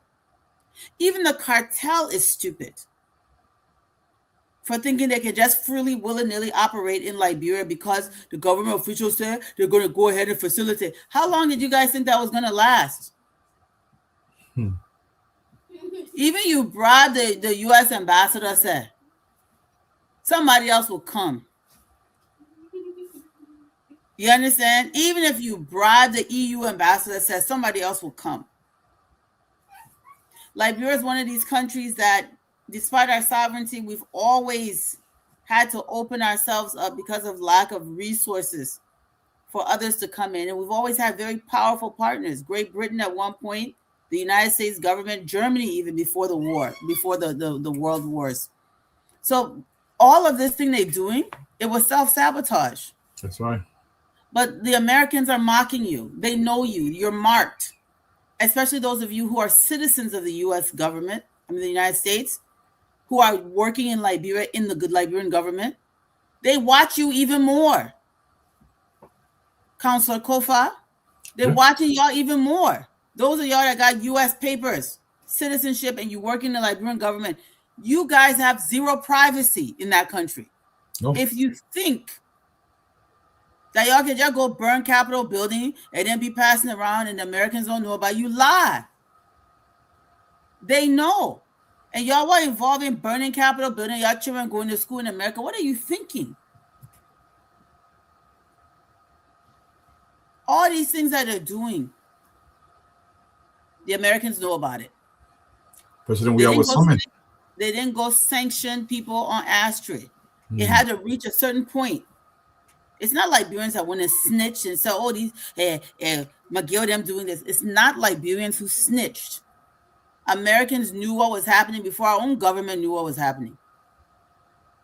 They know what you're going to do before you even do it. They've been monitoring. We do not even control our own telecommunication systems. Y'all think y'all talking secret? They'll be driving on Tubman Boulevard on their cell phone, cutting deal. Do you know how dumb that is? What did you think was going to happen? They'll be on a cell phone in restaurant. I was sitting at I'm not going to name the hotel, with my girls, and 2 tables over, you see one Liberian guy with some investors talking all kind of things in the open air. We're not even smooth criminals, right? They're not even good at it. So I wasn't surprised that people were going to get caught, and more people are going to get caught. The same way they burn Capitol building and have conversation with it on the phone, are the same way they're trafficking drugs and talking about it on the phone. Dummies. Dumb criminals. And I thank God they're not the smart ones, because maybe if they were actually smart, they were not going to get caught. Not only the criminals, they sloppy at it. Even the public relations, the anti-government, anti-security force public relations is sloppy and dull. They're how they inept in the opposition. They're how they're inept criminals. They're how they will get convicted. How you'll be an incompetent criminal and you walking around acting like you some kind of Don Dada. You're not no mafia. You're not a mafia. You're not even thinking ahead. Kate said they sloppy and lazy, sloppy and incompetent criminals. Thank you. Thank you so much, Cole. Fatima, we're going to come to you. Harris, I'm making preparation. We got 2 more guys after that. Fatima, it's over to you. You know, a little birdie was telling me, saying, you know, some people, they try to pretend like, you know, they know everything and they got, you know, integrity. They didn't even take that antiretroviral medication. And they're walking around talking nonsense. Oh, I do take your meds. So your levels can be under control. When it's under control, then you can talk. First of all. Second of all, I mean, if you think you're going to bring some topics out here to discourage our people, this is why this platform is for. We will continue to educate our people, make them aware about the happenings in our country. Like my sister-in-law said, everything she said, I was just nodding because they are very unsophisticated. They fool that their best friend. They love the fool more than they love their women. But Allah, Nelly, Whole is day. antiretroviral medication. And now he not taking it. Abi now. And yeah, boy, no be to keep the. So now that viral can try when people bring they start talking to you, accusing people, lying. I will not. I don't want to confirm that name. So la, you security man. You know about the people thing. You Gregory Chroma. You Sam Gay. You P. You Prince Johnson. Oh, talking about what Quincy chapter Johnson. people. Quincy Johnson, a hero. What Prince Johnson that know his stuff. You know, none of those people. You just get up, you start talking. No, Joseph Wakai will continue to do the work of the Liberian people. Yes, I said, Papa, you need to dedicate. He said, no, the people put me there to do their work. I will make sure this country is fully built. I will make sure that this country, our children learn. I will make sure there are meals in the schools for our children to eat. The children will go to school and have free school lunch. You're not here about it. You ask Jaso Daram. Joseph Boga is making sure the children get school lunch. The school lunches all across the country, making sure every major highway and byway is paved. Farm to market will be easy. The yellow machines, the one they said that will be la. Take your medication, you will understand what Joseph Boga doing. The one they were talking, that the thing will not reach the county, we deliver grand basket on the other day. What funny. They deliver a Maryland. people. All zero. Maryland, anotala, River G, anotala. It's delivering you. What you get to say now? If you got she face, Man say, you see, the thing about it is that Dwalu, we need to make sure that when people come, because the opposition I get so weak, then I get so weak, so lies they're telling. Joseph Waga will continue to work for the Liberian people and will make sure every day we'll come on this platform and we'll tell our people the truth and nothing but the truth. So help us. Thank you. Yes, absolutely. This will happen. Blair, let's come to you. Wish on, it will be described.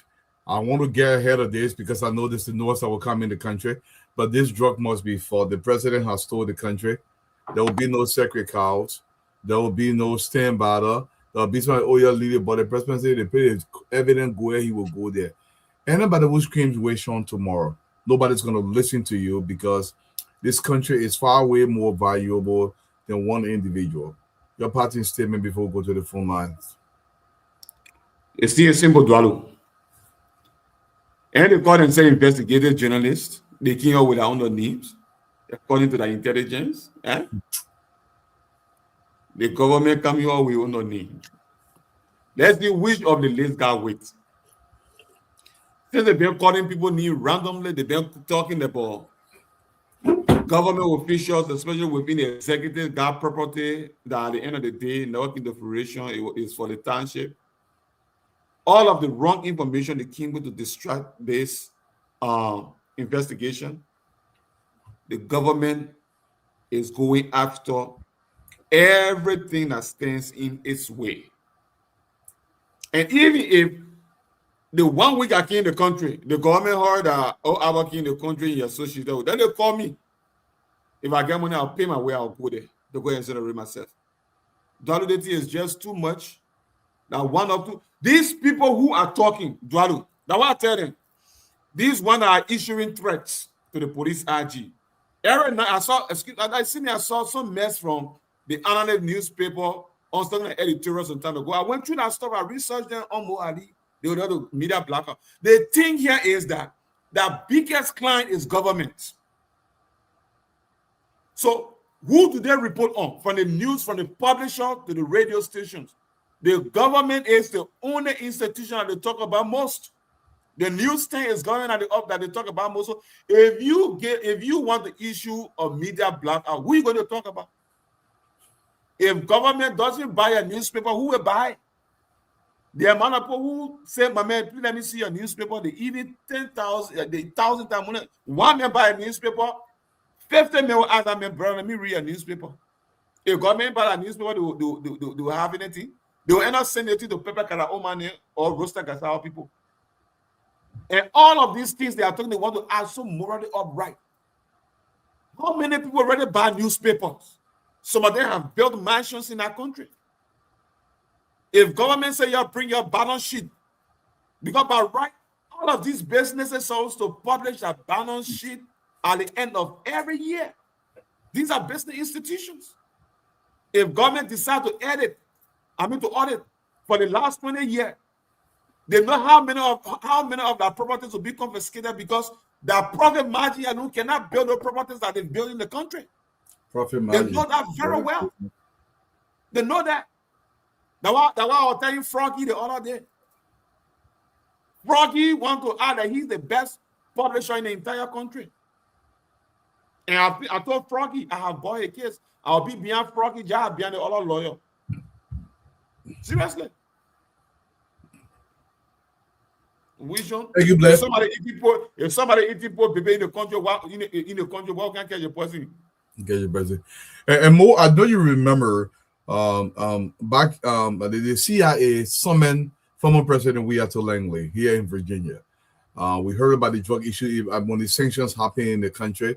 When this thing comes up, say for instance, it comes right back to the doorstep. The Americans are fully aware of it because, like a Cole said, the Americans track everything, especially if you're going to ship drug from your location to their location, they're going to track it. And to the woman who said, anything going to the white people country, I will do it. Let me say this to you: wherever leaves your country paints an image for your country internationally. You don't want Liberia to be a pariah. This is why we don't want the drugs to leave Liberia's shores. We have an obligation to make sure our international obligation to protect what the bad thing are leaving our country to go to other people's country. More when the wish on starts, should Liberians listen to them, or should the NSA, the LMP, everybody, the LDA do their job without even considering it? The first thing we should consider is that when you commit a crime, it doesn't matter where you are from. Yeah, terrorism. Black news. There you go. Go ahead. Go. So I was saying, when you commit a crime, it doesn't matter where you are from and which country you're a citizen of. You must pay for the crime.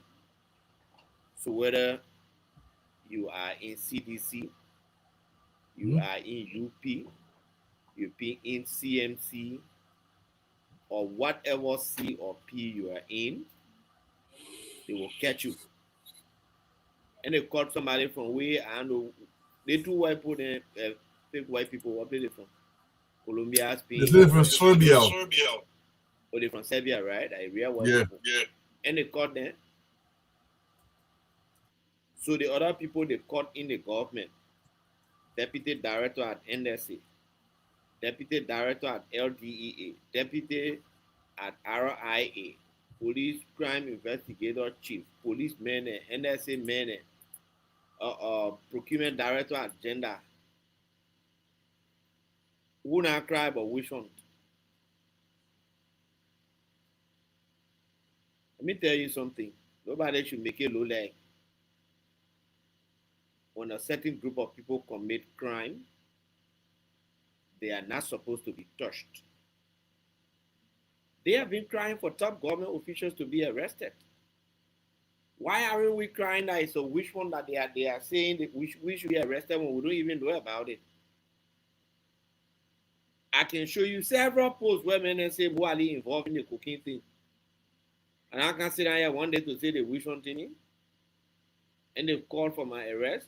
Maybe the police, the NSA put on check, they didn't see anything on me. So they wonder what they will check and see something on, they will arrest them. You can go and cry witch hunt, wizard hunt, catfish hunt, whatever hunt you want hunt, owl hunt. You know in Cape Mount, we used to believe that the owl is a witchcraft bird. They call it hee. When you hear owls flying somewhere, they say, they will not turn to owl and they come and eat the children. I can fly. Any hour they consider witchcraft, I can plow. Yes, still today they still consider a witchcraft bird. Yeah, it's still considered owl as a witchcraft bird. So let it go crab witch hunt.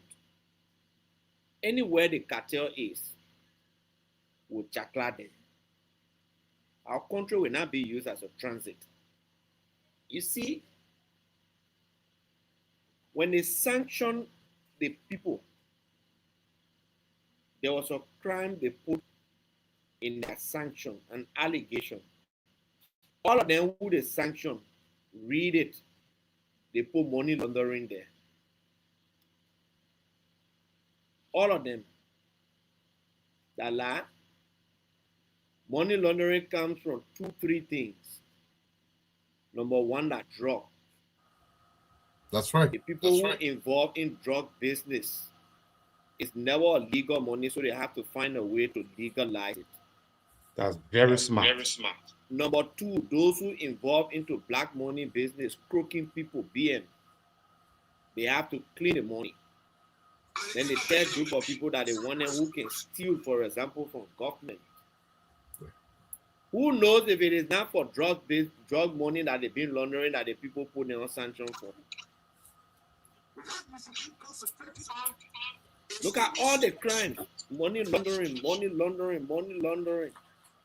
Once the people don't know the source of your money and they know that you get it, no clean source for it. It's laundered. Exactly. Yeah. So it's possible that some of the money they had or they have, the source or one of the sources for the money that they acquired illegally was through drug trade, going to the people country.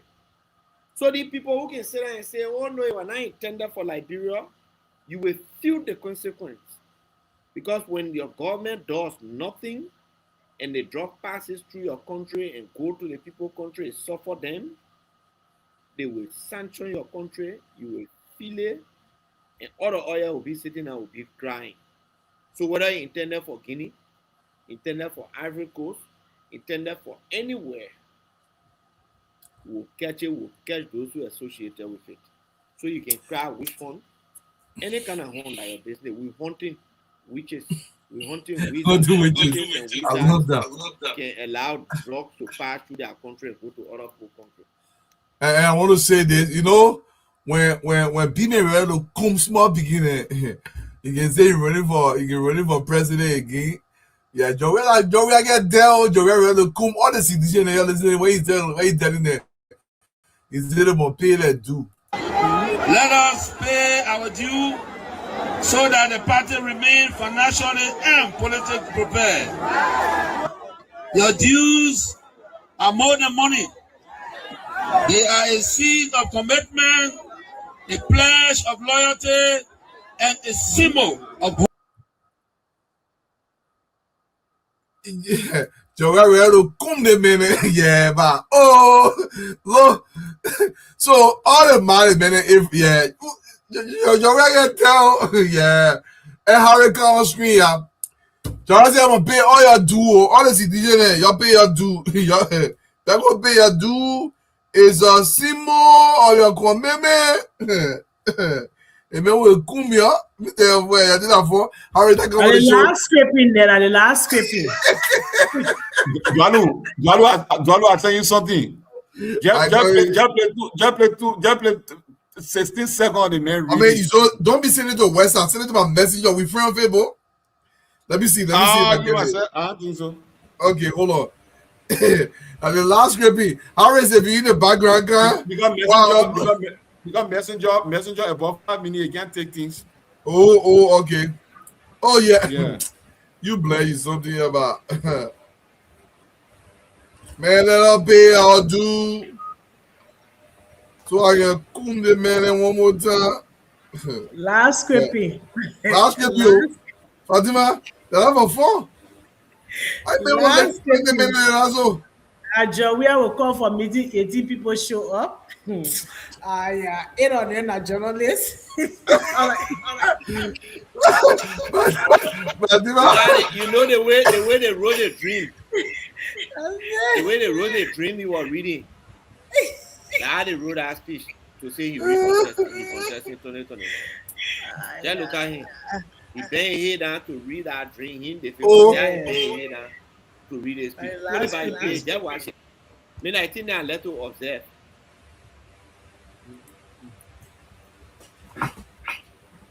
but in the meantime, what's his name? If I saw the hall, I said, yeah. But this is what we have to pay. No, we have to say no wrong. Our minimum pay that do. And I'm the hearing last echo. day, yeah, one more, that more. No, I need to play More the gotta speech. play that, so it didn't need to move. Yeah, I'm gonna play a speech. It's loading right now. It's loading right now. 1 second. It's loading momentarily. It should be done momentarily. Let's say the whole 5 minutes to me, but we're not playing the whole 5 minutes. We're playing a portion of it. And in the meantime, elaborate people, you're thank you so much. Let me reading some of your comments just to make sure.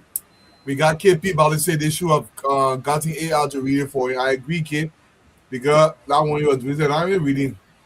Famata Legima said, hey man, let the wish one get deeper. Oh, all the drop middle near there will be put outside in Labra. I won't see the outside, mama. The cartel business people, our president said, not in Labra, yeah. We don't But want you saw that thing that Amara Conan wrote? I saw that thing that Amara Conan wrote. Amara know where you own.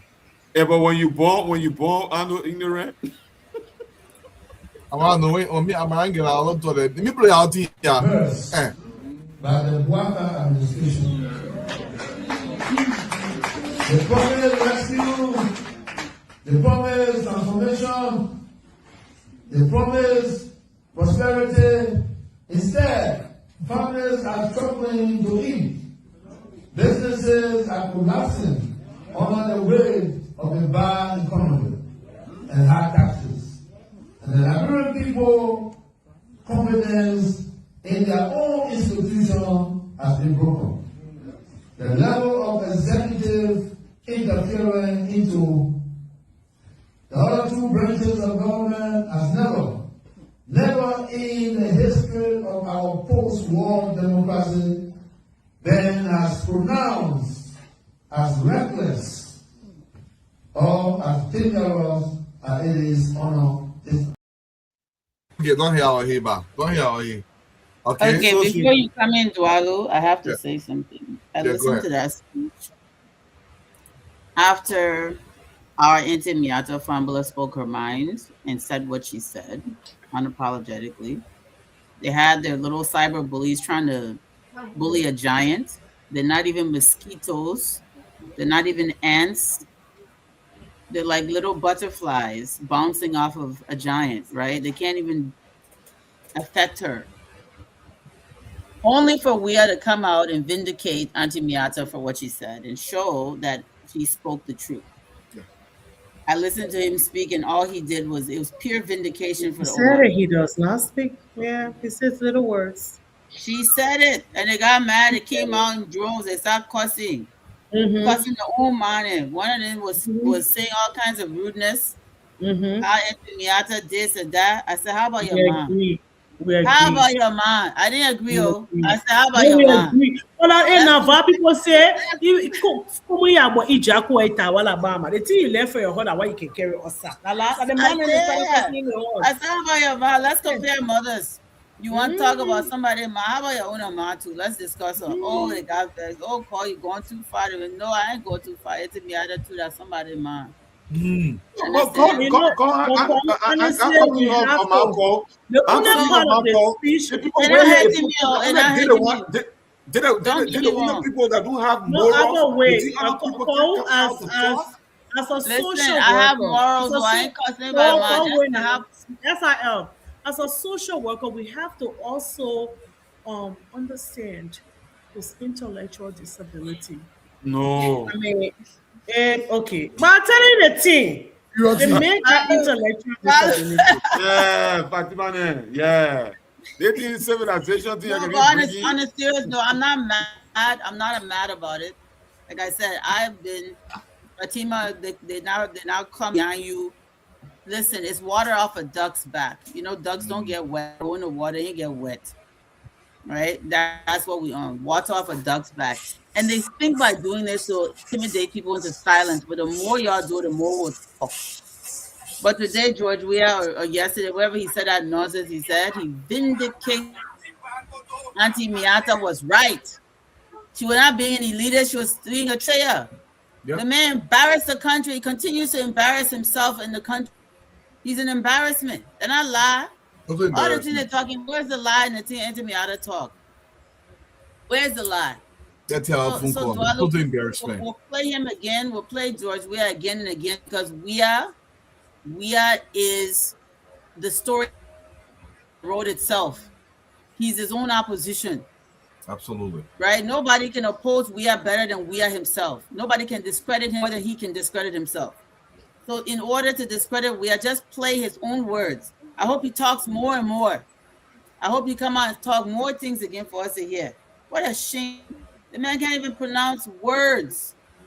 Nothing. Does he even I can't wait for the first debate. The last thing I want to say on subject matter, all of you who are listening to me, I call Ye God clan in my native people. Y'all are not confused being native with being uneducated and foolish. Don't confuse being native with being ghetto.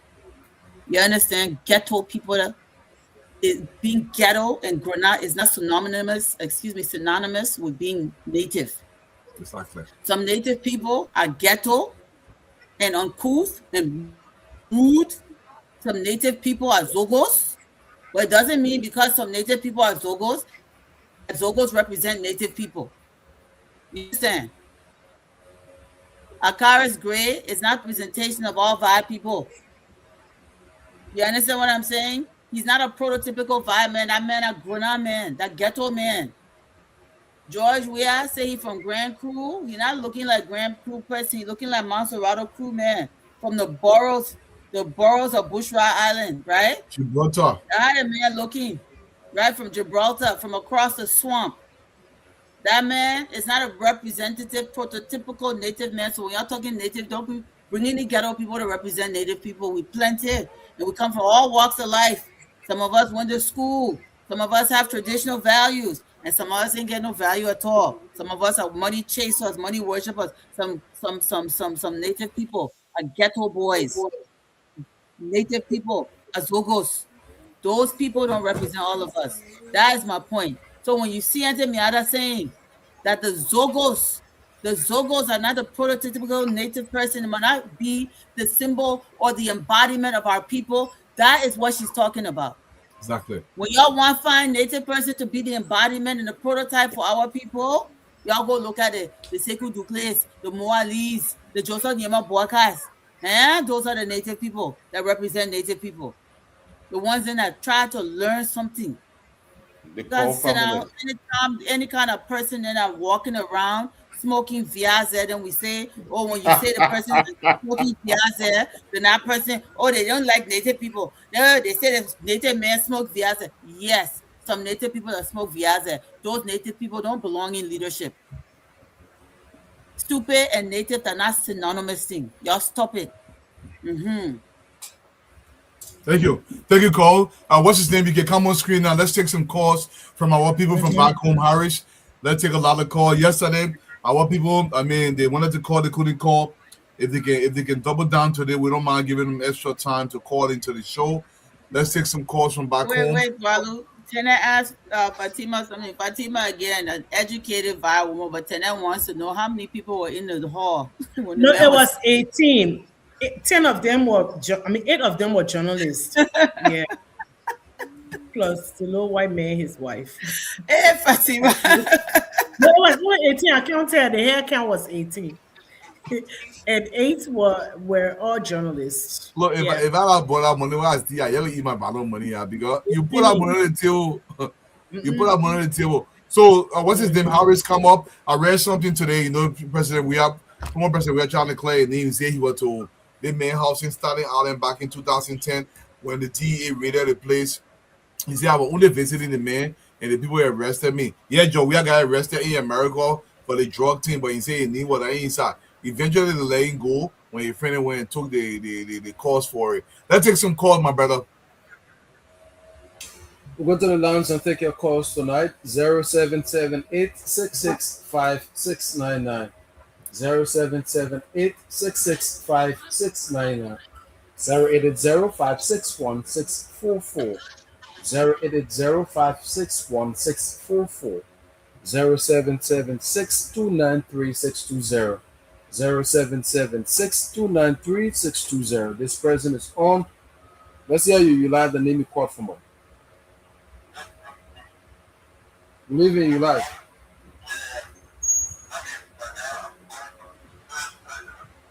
Go ahead, Bernard.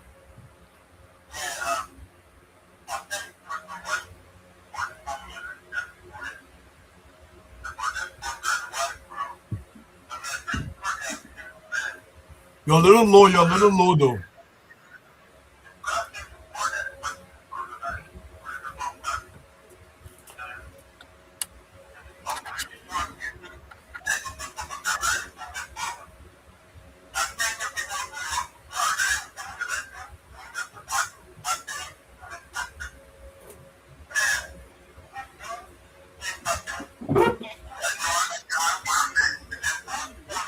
Just go straight to the issue. Why so many calls coming in?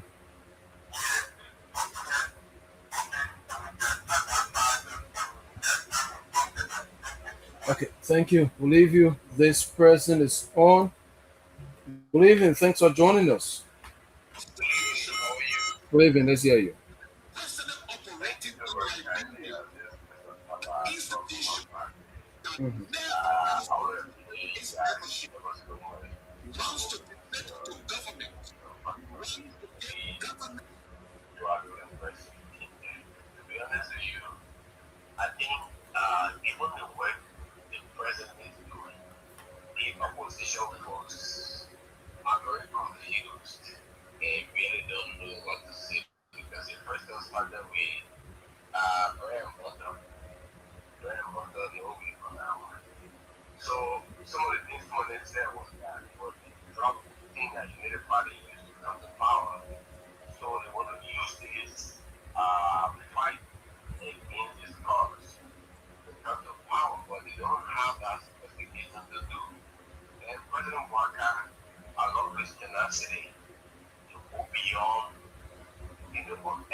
Okay. Yeah, Harris is super low. It's very super low though.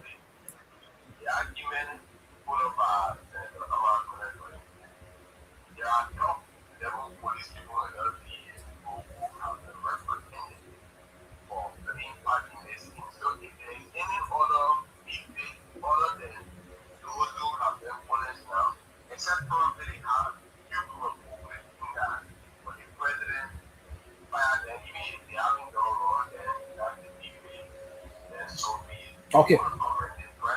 Thank you. Thank you. Let's leave you take more calls. So I just discovered that the monitor in the studio is not coming through. That's one of the reasons why the callers are very low from this end. So they're only coming through from the headphone and not from the monitor. I'm still trying to set it all while we take calls. This person, good evening. Thanks for joining us. Hello?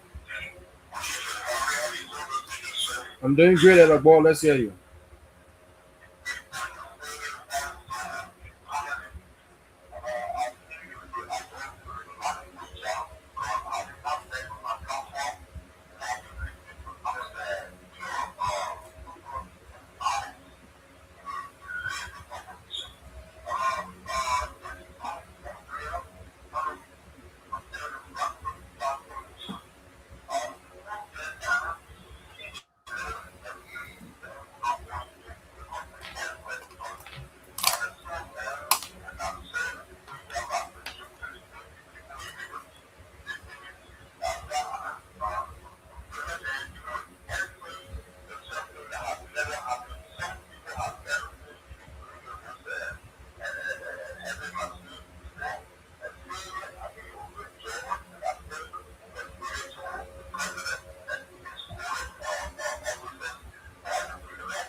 Okay. Thank you, Adabo. Let's leave you. Take a few more calls. 0778 665 0778 665 0776 Adding them as this person. Good evening. Thanks for joining us. Good evening. Let's hear you.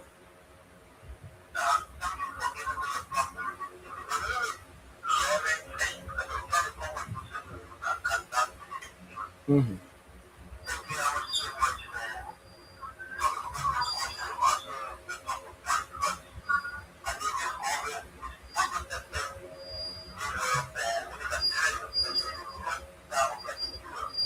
Mm-hmm.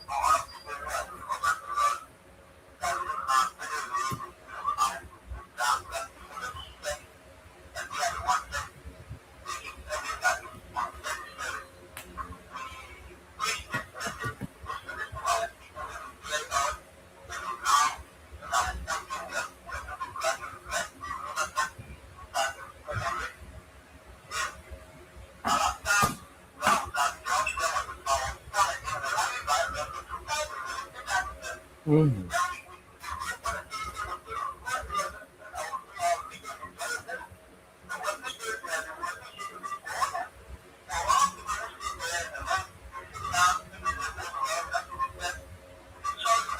Okay.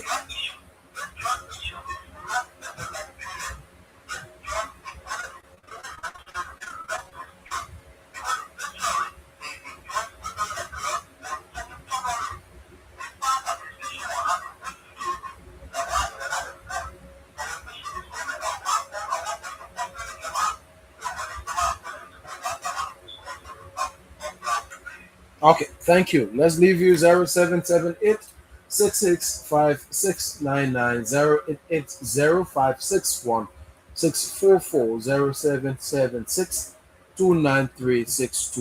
This person is on. Good evening. Oh, my word, it slipped up. 0778 665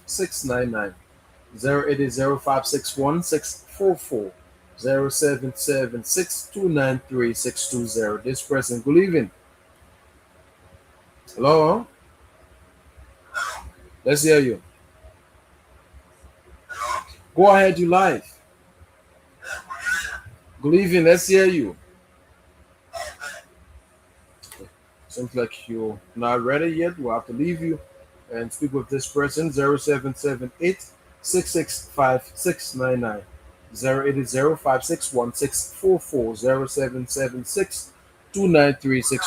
This person, good evening.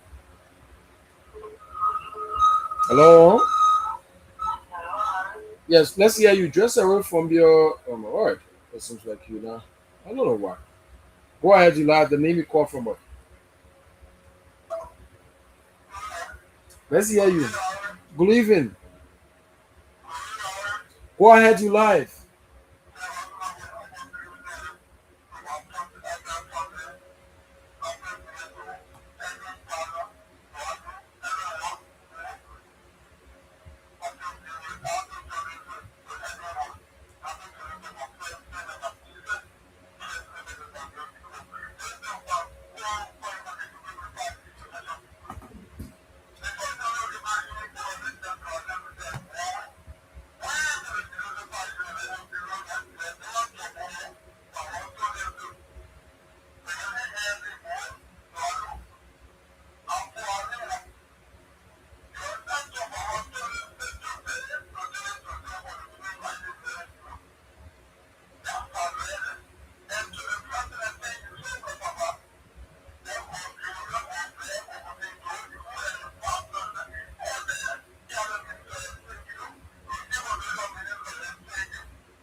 Okay.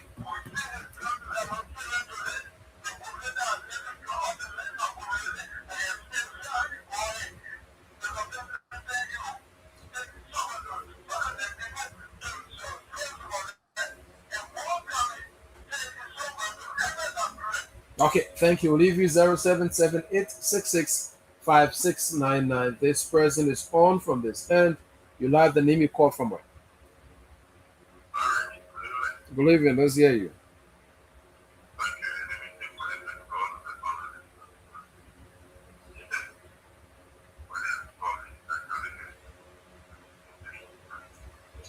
Mm.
Harris, they'll take two more.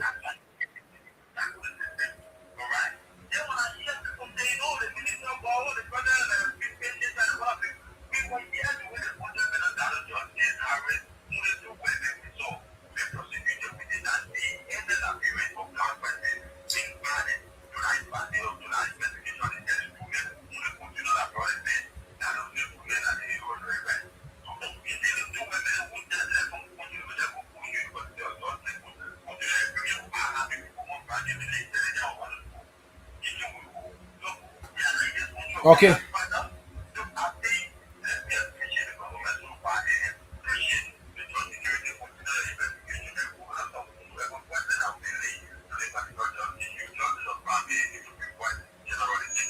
Thank you. We'll leave you, Kwewu. This person, good evening. Thanks so kindly for joining us. Let's hear you. You live.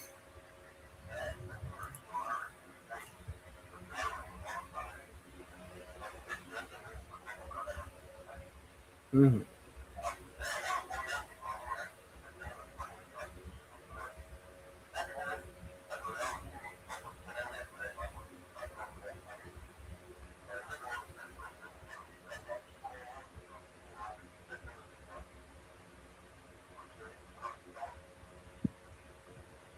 Yeah, go ahead, live.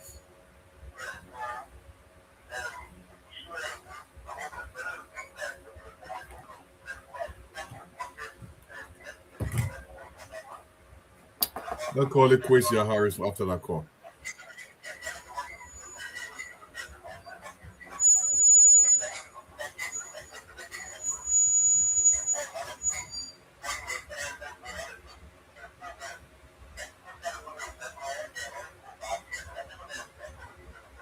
Okay. Thank you. Thank you. Thank you. We sincerely apologize tonight. I'm told the monitor is not coming through, and that's one of the reasons why the portals are very low We'll than start the taking calls from usual. all this end, Harris. Yeah, I think we'll have to do for night.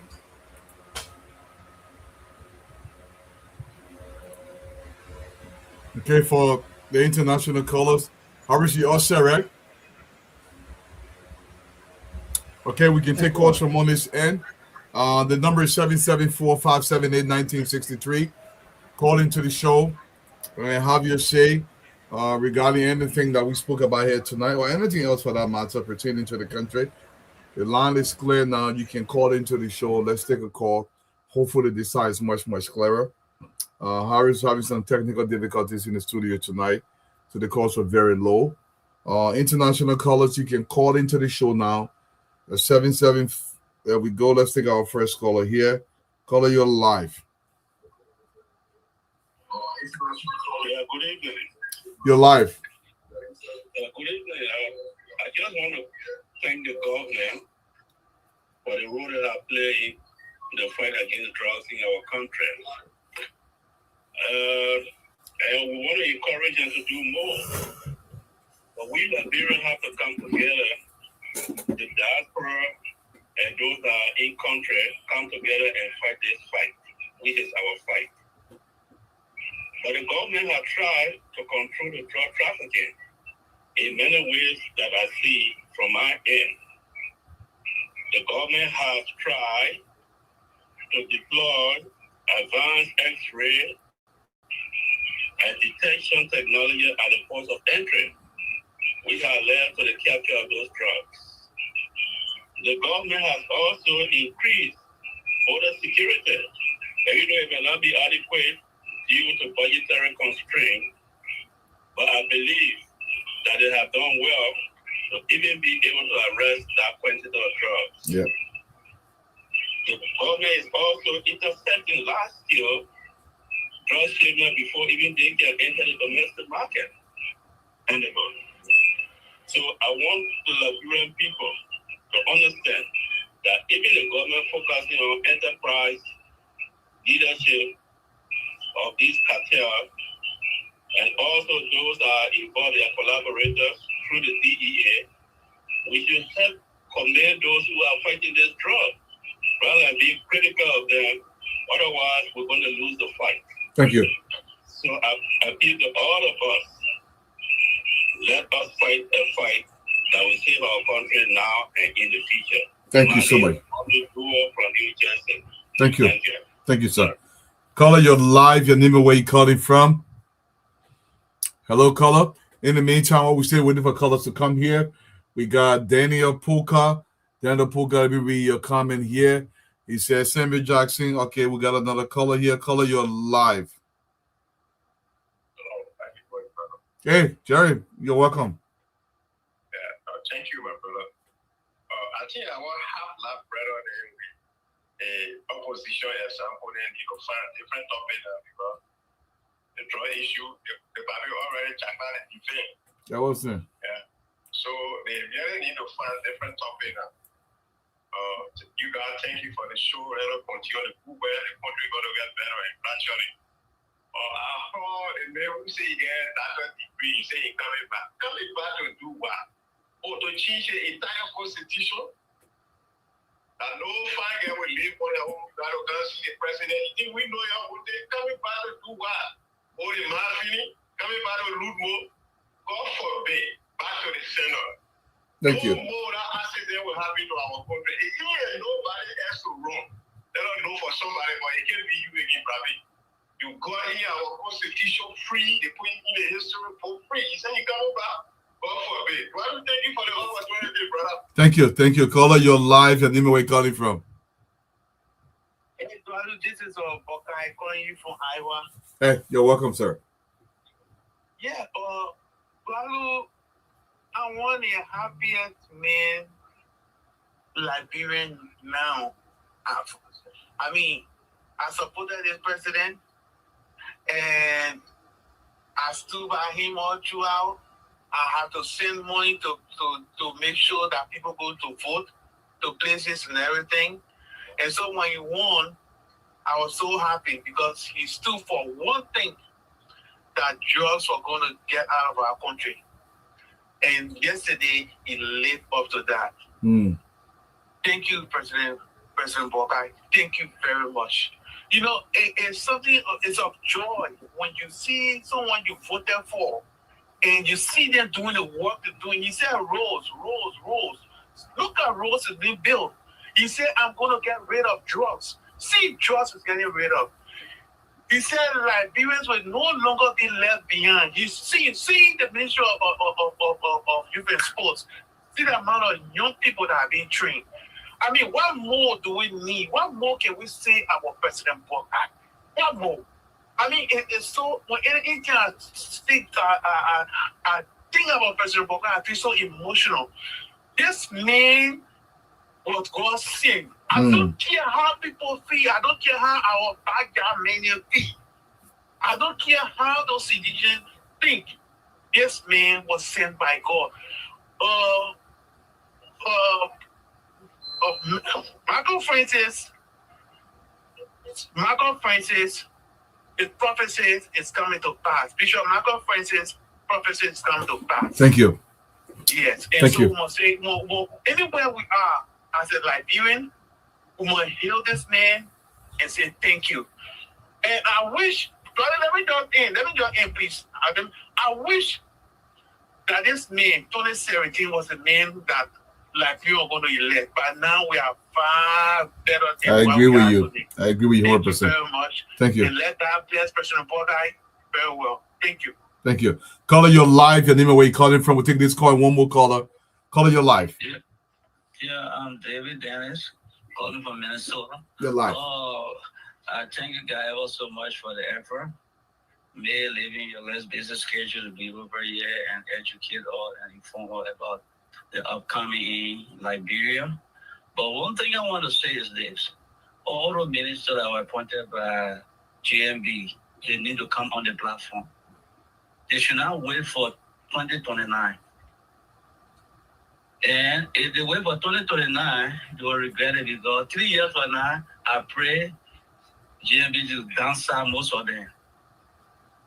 Because they need to come over to educate Liberians and tell them the progress they made, the shortcoming, everything. We need to see Mo Ali, I think the director of electricity. Water and I don't know sewer. his name, and the information minister. Most of they always online frequently. Cisco is not in the government. Thank you. Thank you so much. And we'll take our final caller for the night. Caller, you're live. Your name and where you're calling from. Yeah, Mr. Donald, my name is Alfred Junor, calling from Atlanta, Georgia. Welcome, sir. Yeah, I want to talk something about this Samuel Jackson guy. Samuel Jackson has to realize that he's very old enough to be in that country again and trying to steer a whole lot of confusion in that country. 1979, they were the very people that rioting they talk about.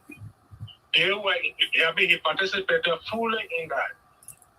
And he has been all along doing a whole lot of things to undermine governments because he's not there. So instead of him thinking about who in their own right mind will have their so-called wife lying out in a funeral home and just go on radio station and begin to make outrageous statements, even the drug thing, he all over the place for it. So, Samuel Jackson, I want to tell you today, you need to go and sit down and begin to worry about your wife in the funeral home. Rather than going around, talking all kind of outrageous things. This is very sad for the country. You're supposed to be one of those, that should develop the country, but you are one of those that destroy the country. Thank you so much. Thank you, Mr. Duna. I come from Mr. Duna. Thank you so much. My brother Louis Gabon say, he's very, very President Baga for all the development in carry on, but he won't be there for 8 more years. Yeah, thank you so much. Let's take some. Let's come back in studio. Call. I know you guys are out there in Liberia. Fatima, you want to go first? Yes, please. So, my Liberian people, it's always a pleasure to be with you guys. And I promise you, the next 2 weeks, we are doing our validation for the reaffirmation of cities, where we've gone across the country. We took the Local Government Act of 2018 and what it constituted should be a city. If you did not meet that definition, we mark you to be either a township or a village. So out of, I told you guys, out of 141 cities, we're only able to come up with 33 cities. So next week, by God's grace, or the following, we'll be doing validation and we'll report to the Liberian people these cities that we found and the ones that are supposed to be relegated. But besides, there are a lot of good things happening under the watch of Jose Nyuma. I truly, truly believe that this president was handpicked by God. And he knew when Joseph Boakai was defeated, fake defeated, we'll just say it at that, because Joseph Boakai won that election. That's another story for another day. We'll discuss it later. But when Joseph Boakai said he was going to accept the results, we were all crying, weeping and wailing and gnashing our teeth. And he said, I know I will be president for this country. He has a good heart for Liberia. See what this old man did in Buchanan this weekend. I mean, talking about, he acknowledged the history that people and my sister-in-law them been doing. Talk about actually bringing people, a team of people together to collect our history, compile it, and educate our young people, the youth of this nation, of their history. He told us to embrace our past, our present, and our future. The orator king, he knocked it all of the ballpark and just talked about how King Saboso then were here before Joseph Jiki Rabo then came, before even the slaves came. People were here. He validated our history, and we saw all of that come to play. This president, I'm telling you, has in 2 years and 6 months, in just under 2 years and 6 months, because in 2020 now, it's still far. It's still far. 2020 now far. We're talking about right here, right now. I'm a Muslim. Tomorrow is not promised to anybody. I could go to bed today and wake up, then you'll start talking. They wish Fatima a liar. They wish me that God time. That how you looking. So, your labrampo, you can lie too much, most of you. Let me just explain to you. Yes, you told the truth for once. This president came to power. He promised that drugs was not going to be part of our society. Our youth were going to have a future. Amawake way, and he did it. He said every major highway, farm to market that are called byway, will pave. Amawake way, and he did it. He said he will build 100 new schools across the country. We ask you no so. Ask Jaso Jara, he did it.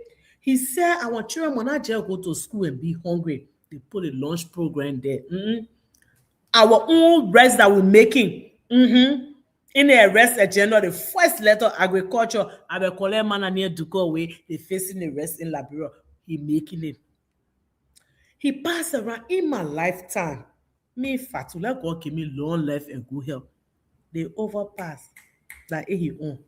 Come to Moria today. Anywhere you pass, Avuyaga, that construction. Who doing it? Joseph Nyuma Baka and his foot soldiers. Don't listen to them. Power sweet when given to the right people to do the right thing.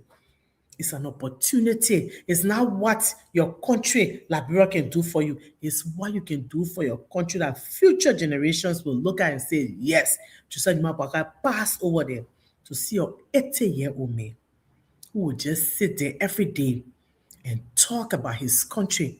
He sits and writes little things. Let's think about Liberia. Let's love Liberia, and together, each and every one of us collectively to build our country. And on my my brother Mo Ali, I bet cigarette bear me. He can't smoke cigarette. So when we talking, the other person here is a funny man way they lie. They lie. I don't know what kind of country. The opposition.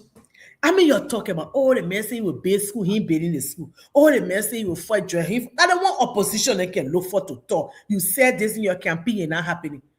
But quick, we can quite for a man way. Everything the papa say he would do. Yeah, me here. What more? One flush my thought. We are a go. What more? When you low again, LEC. Liar power, you're stealing. Mohammed Sherry coming for you. Nobody go put. He coming for each and every one of you who's stealing power. power theft is very wrong. Y'all will go to jail and y'all will start talking, we wanting witches. But in your country now, if we hunt the witches now, what we'll do? Witches are meant to be hunted. So when you say we wish hunting, we agree. More loud. Yeah, so the VAR people say, I can't tell you. The VAR people probably agree with everything, yeah. They will not stick correct. And be loud now. They will Fatima, make sure our yellow. Yes. Agekuma. You queen, my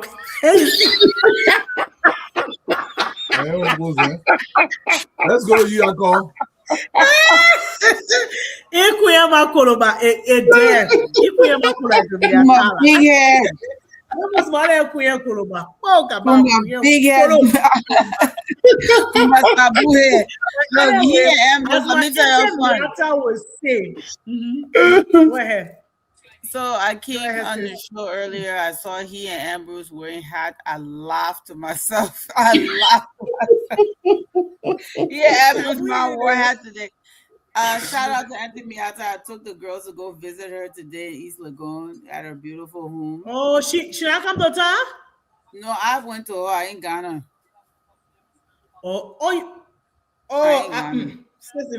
We're about to have a conversation because I didn't know you were going. Thank you very much. But anyways, give my regards to my auntie. The last time I went to your office, they say you were gone 2 times. I went to your office, you were not there. Yeah. I will see you in the country for you. And more, the only person I my apology to that Mo Ali. I didn't go to Mo office. Yeah, but next time. Mo play to spoil me for 26. So I said Mo spoil me for 26. He just saw me a wasted once on me. I was at my brother near our place. Can't find woman calling a man menu belly musmale and no kaka and no funny. You of course snake on the show, yo. More let me cause. Then I say I'm not malo young boy and young get GQ boys there. They can laugh plenty. Young man mad. So I know funny. When they say funny and for kaka, they can laugh. They didn't get nothing else to say. Joseph Waka doing a job, they get first. And they will continue to get first because Joseph Waka said, when I even look at 2020, I'm going to do right here, right now. Let me tell you something. So I was sitting somewhere and there were some guys at a table not far from me discussing Mo Ali the other day. My children were there. I laugh. They talk about Mo. I said, hey, my brother Mo is working hard. Whenever you're doing what you're supposed to do, that's when the demons can come out. And then I saw the other murderer make posts today called Mo Ali a Palestinian. The way I laugh. I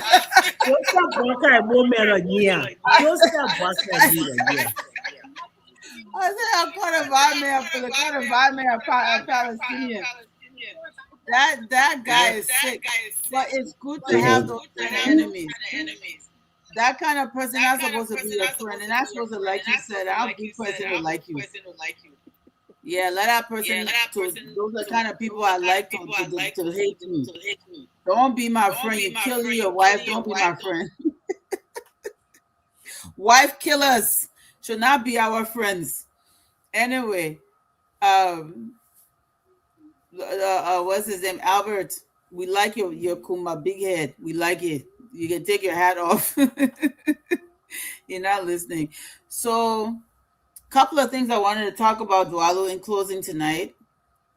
I think I'm 1 hour ahead of you guys with Fatima and Mo. So please let me say something and go. But the first thing I wanted to talk about is the B Mountain operation in Cinco, in a residential neighborhood where they are running like mining trucks and all kinds of sludge and all kinds of nonsense right in the middle of the community. I have a friend that has an apartment right there, and they basically are on the same block. I mean, Cinco is the closest thing we have to a gentrified neighborhood in Liberia, right? Where everything is kind of, and it's been that way for a very long time. And if they can go and abuse environmental rules and zoning rules in the middle of Cinco, where a lot of our diplomats and people live, then nowhere is safe. So if we cannot enforce zoning laws and regulations in Cinco, Fatima, I'm talking directly to you, my sister. Y'all, please look into it. Yeah. because it's bad. B Mountain is really abusing the privilege that Liberian government has given them to operate in our I'm country. on it right there early Monday morning. Yes. So they're doing stuff in Kinjo, not inaccurate or nastiness to Cinco, y'all, please. I was there, I saw it with my own eyes, and now they say that's unacceptable. If I had my way, B Mountain would have been fined and removed from the country, but I ain't get my way. I don't have the power, but at least y'all get them to function within the law and function the way they're supposed to function. That's the first thing. The second thing I wanted to share with you my experience leaving Liberia yesterday. And when I go to the airport and I arrive at the airport, I'm not one of these people who calls people and say, well, I come here, or y'all bring immigration and big shot, because I feel like it's just because I know people doesn't mean that I should enter the country like some kind of big shot. I enter the country the way I'm supposed to enter the country. That's just, and I did that even when I worked in government. I never was one of those people that, I will just look regular. Nobody ever knows who I am anyway, right? So 2 times leaving Liberia this last December, and then again recently, I've been harassed at that airport, and I'm going to discuss it today because it's unacceptable. It is unacceptable the way I was treated. I had my daughters with me, Adama and Naima, and the only reason y'all ain't see me on the news, all plastered over front page Africa, all over the place, because my children were there. I get temper just like everybody else. Y'all crack it, call crack it too. We all of us, and I want one born crazy child. But my crackiness get limit when my children are with me. I conduct myself with the utmost patience and decorum for the sake of my children, and that is the only reason. That is the only reason y'all ain't see me all over the place. I had cooked food, cooked packaged snails in my checked bag, which I know is legal because I travel a lot. I know what I can carry, what I can't carry in my suitcase, and I'm stupid. But even if that be the case, that our security people who scan the bags don't know, there's a way that they even if they don't know the law and they believe something is wrong, there's a way they're supposed to handle it. Those people came and called me out of line with my children and said, oh, let the children say that you come in the back with us. I said, why would I leave my 8 and 10-year-old children alone unattended? You're not babysitters. They will come with me. What's the problem? Oh, we saw something in your bag. I said, okay, let me go take a look at what you saw in my bag. I said, I got some depot. I got some snails that are cooked, not raw, not living, cooked, ready to eat. That's legal to carry. I'll go to the thing. There's a back room where they can scan your luggage. Creepy looking place. I know that era. And my children came with me and would go as they're showing me my little suitcase. And she opened it. Pump up and shouting at me in front of my children. In front of my children. And if my children had not been there, that whole place was going to chakla. But the kids were there, so I had to de-escalate the situation for their sake. For their sake, not for my sake. I want y'all to listen. I'm a mother. My 10 and 8-year-old children, Liberian government disrespected my children at that RIA airport. And if they can do it to me, names? I'm not going to discuss names. I'm not going to discuss the names right now, but I do know exactly who she was. This is a woman doing this, by the way. She got belligerent, started screaming at me. I hope that woman is listening. Because the only thing stopping me from calling your name right now is the same thing that kept my composure at that airport. It's not because I'm a coward or stupid. It's because I know that some of y'all traumatized. Y'all hair not correct. So I try to be patient.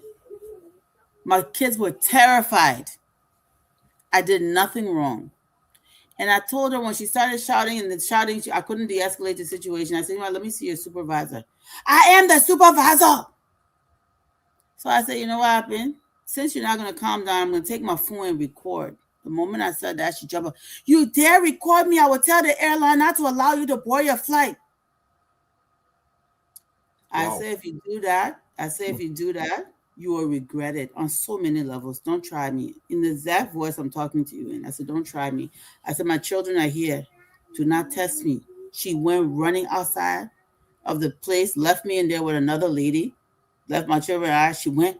I don't know what she was saying. So I told the other lady, I said, is there a supervisor or somebody in charge I can talk to? The woman said, but she told you she is the supervisor. The other woman too backing her. So I said, if y'all would behave this way to me with my children present, what are you doing to other people who are traveling? For food, cooked processed food business, y'all disrespecting me, delaying me from getting on my flight. If it is truly contraband, throw it away. This is not how you handle it. The truth is, they wanted money or something. They never asked for it. I do have to say, they never asked me for money, but something wasn't right. Because even if they thought that those snails were illegal, which they were not, because they were fully cooked and processed and packaged, they were not being concealed. Even if they thought they were wrong, they should have taken it out and thrown it away. She didn't do that. After disrespecting me, running out stage to tell the airline, one guy came in because I kept insisting on a supervisor. I think he had an accent like he was from Ghana or something. I don't know what his role was. I think TSA or something. And I showed him the law on my phone. I said, listen, I travel all the time. Here's the rules and regulations for snails. They cannot be raw. They cannot be alive. But if they're fully cooked and processed, you can take them into the United States. What is the problem? The guy said, yeah, that's true. I don't have any problem with it. Soon as the guy said it, she said, oh, but a woman recorded me. I said, if I had recorded you, I would tell you I recorded you. I was going to, but you ran outside the room talking about you telling the airline. I said, can I go board my flight now? She took the snails, put it back in my bag with force, closed my bag. You can't go. We'll go ahead, put your bag. So I said, but wait now. So all the noise you made for the last 30 minutes screaming at me in front of my children, and you're going to just put my snails back in the bag and check the bags. Check the bag with the rest of my bag. So what was the purpose of me coming here and putting my children through this? There was no purpose. When we got to Accra, the immigration officers in Ghana were, listen, every time I come to Ghana, the immigration officers are professional and respectful. Why are Liberians like this? And at what point are we going to take training personnel seriously? At what point do we start to teach people how to do their jobs, that they represent the government and the country? At what point do Liberian security officers at these airports coming to work wearing regular clothes, not even in uniform, shiny clothes, looking like they came off the street, asking people for passports? You even look like you're working to the airport. Your badge turned around. You can't see your name. At what point do y'all start to conduct yourselves like you work for the government? And that you start to control your emotions and you don't scream at passengers in front of their children, especially passengers that pose zero threat. At what point do you all learn to carry yourselves the way you should? Have you seen how some of these people at the airport dress? When are we going to start taking our country more seriously? Whoever is in charge of training these people at the airport, y'all listen to what I'm saying. I'm not going to let this go. I'm mentioning on Class Reloaded. I'm also going to follow up with a letter. And I'm sharing this on Class Reloaded because if I had that experience with my two children, I'm sure others have had the experience. I could have very easily picked up the phone and called Stephen Johnson or call whoever the heck I know and made a big deal out of it. I chose not to. I went through the disrespect and humiliation like everybody else. And I'm here to say I'm not going to let it go, because if I let it go and it happens to somebody else, then I have failed as an advocate. I want us to do better. I want us to be better. That's stupid snails business. You're coming to be insulting people in front of the children and scaring children and stuff like that. My daughter said she didn't want to go back to Liberia because of that experience. For what? 8 and 10-year-old children. For what? So thank you for your time. That's what I wanted to share, those two issues. And I love you. I don't always, and I also want to say there were one vow more that did it to me. How do I know she was vile? When I'm walking out, the other woman said that your own in-law there. I said, no in-law of mine is that untrained. No in-law of mine would conduct themselves that way. I don't care if you're having a You got bad a day. Monserrato vine, you gotta keep my vine, Monserrato But vine. I'm begging you, go. I mean, I'm begging Fatima. Aaron, I let's, just let's see about I this just thing. want to share that. Yeah, But they so, got in between for yeah, mommy vow. Moses Hey, brought they up got that I should give her name and particulars. I'm going to write Moses. I'm mentioning it on Class Reloaded because I want people to understand that this is You not need to acceptable. stop. Yeah. It's not acceptable. And I do want to say nobody ever asked me for $1. I'm not saying they shook me down for money. I'm just letting you know, for me, it was the disrespect, the shouting at me in front of my children. That's my children are not used to that. I don't live like a savage. We don't shout at each other in my home. They're not used to it. It was traumatic for them. That's just wrong. It's unnecessary. Thank you. Thank you. More. I mean, Blair. Yeah, anyway, so it was a beautiful show tonight. The only thing I think I say, why our main training after a pronouncement. Daru, you know that normally when that guy used to talk, it was like a policy statement. If that guy made pronouncement that you will be on the ballot 2029, it's not a training conversation with no Liberian person, my man, thank for you. You're sorry for it. Telling you something serious. I see Carrasco then. I see Carrasco, Akaros Gray, and two girls. The on platform they're talking. That 120 person I say, yeah, Carrasco finish for you too. Because I mean our way, you know. So I mean, I'm just glad how the Liberian people are getting to fully realize things. There are some that are still behind.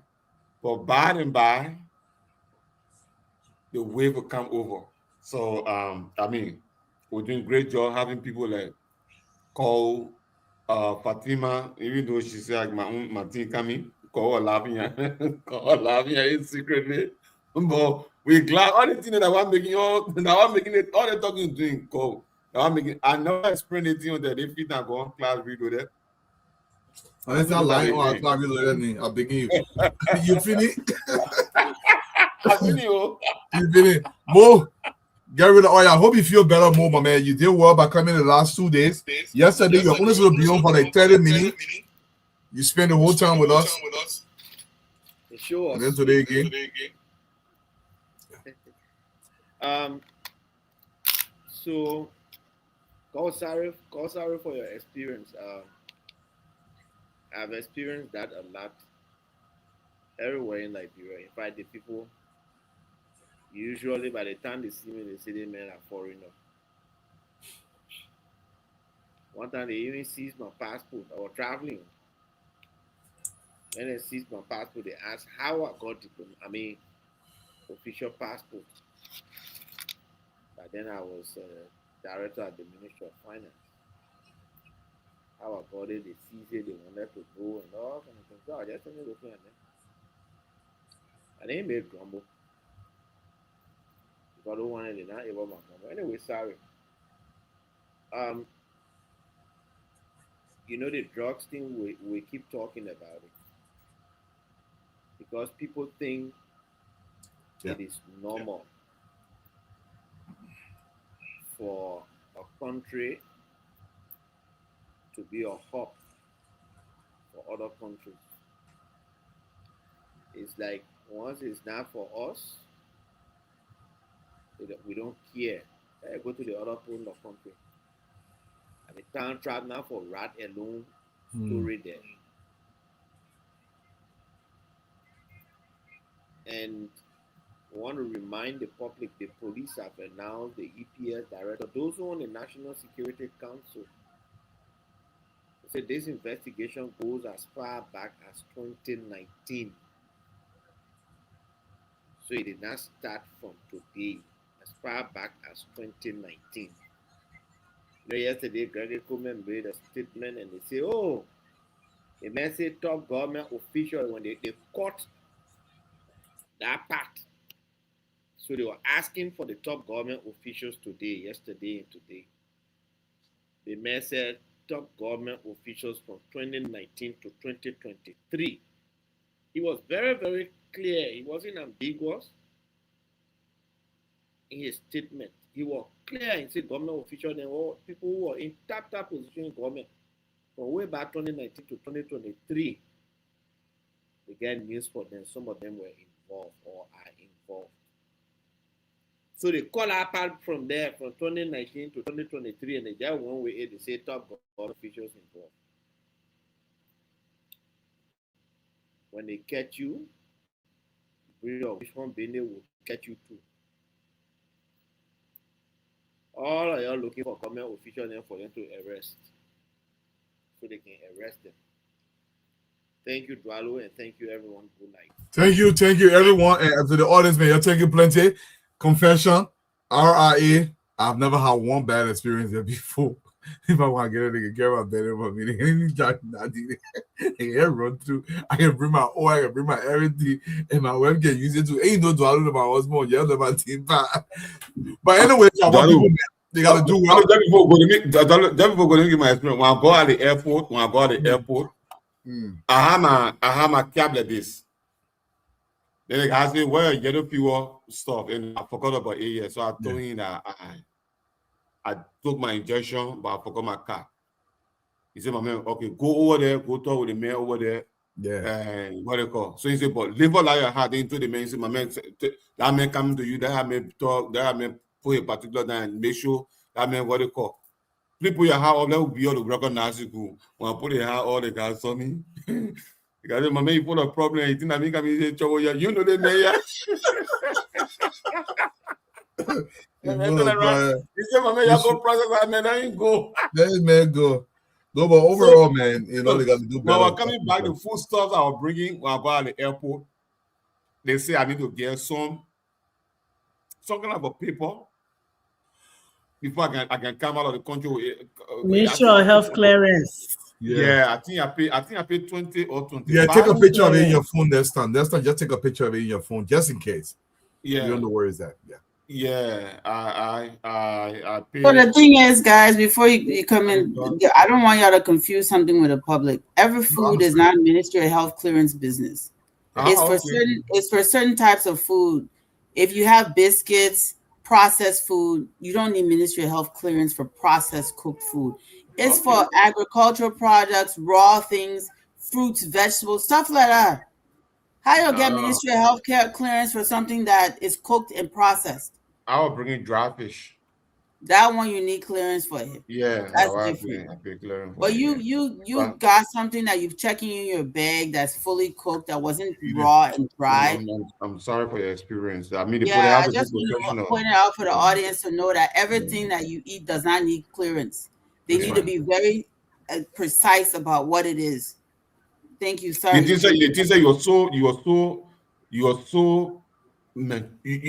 handle it the right way, because now to say you take advantage of somebody, some people who can show up, they're just going to take that phone and call. Yeah, but you know, at the airport, they try to find something that they can eat on normally. That's pretty typical. They try to find something to hook you on, and then they're going to talk to me, and that's all they try to do. Gina Davis said they were even yelling like I was drugs. Seriously, snails. And my children were there. Listen, normally I let stuff go. The thing I cannot let go, my babies were there. 8 and 10 years old, you shouting. That thing. You can be belligerent sometimes. Yeah, and I don't know if they realize if my children had not been there, it was going to be a different story. That's all I got to say. And the children who grow up in the environment there is completely different. They're the one that is lying in there. Mm-hmm. From the day she was born, I was in our delivery room. Yeah. When they pulled that child out and gave her to the mom, and the mom gave her to me. Yeah. Since that child was born, I never, ever raised my voice. Does she do things that are not right? Yes. I like to cool off. She and I will sit, we talk about it. You're a better man. Me, I can raise my voice. They know. That man, that's soldier man. Especially my two boys, I can raise my voice and they're good. And then beginning they knows everything. My own man, myself, but we can't pull. You know, if they when they have your name, I said we even see it. Yeah. Listen, message. But Albert, you gotta protect your kids. You know, Yeah. somebody just called. They don't know about you, Daniel Polka. Albert, the way you behave when your daughter is around is different. Yeah. Children will evoke some kind of strength in you and patience in you that, you know. I said, let them try me next time when I'm alone. No, they would not. That was different. They were gonna have me all over Facebook. Abuse of power. Oh yeah. I get no power. They're gonna say abuse power. The thing that saved I beg him, I'm going to bed. Yeah, I think you're sleeping. They show feeling anyway, so the audience, man. Good night. They say Fatima sleeping. Good night, sis.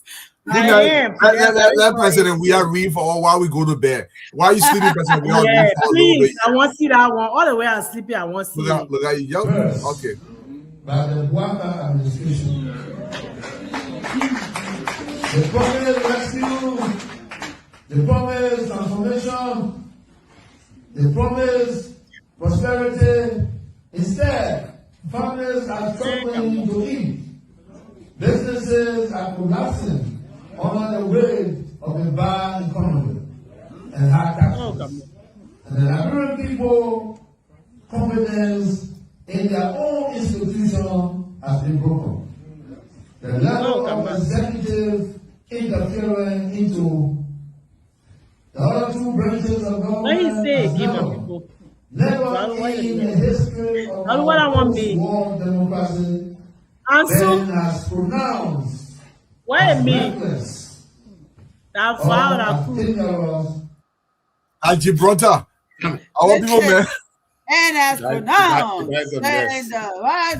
you know what they can say? The person just calling words, What a shame. 18 people showed up. 10 journalists. And how many journalists were there, Fatima? It was 18 people are counted, hair counted, and I even gave them one extra person for Piso. So I even counted as but anyway, it was 18 altogether. Fatima. But 8 of them were journalists. I swear to God, 8 were journalists. Y'all go there, black. I call Fatima. Y'all go there, begging you. Yeah, liberate developing. This is the Class Reloaded, the #1 online show that brings the truth. Showcasing JNB and JKK progress all across the country. The Class Reloaded, we are online every day. Showcasing progress the Liberian way. Well, JMB and JKK, they're making the way. The Class Reloaded, we're shining today.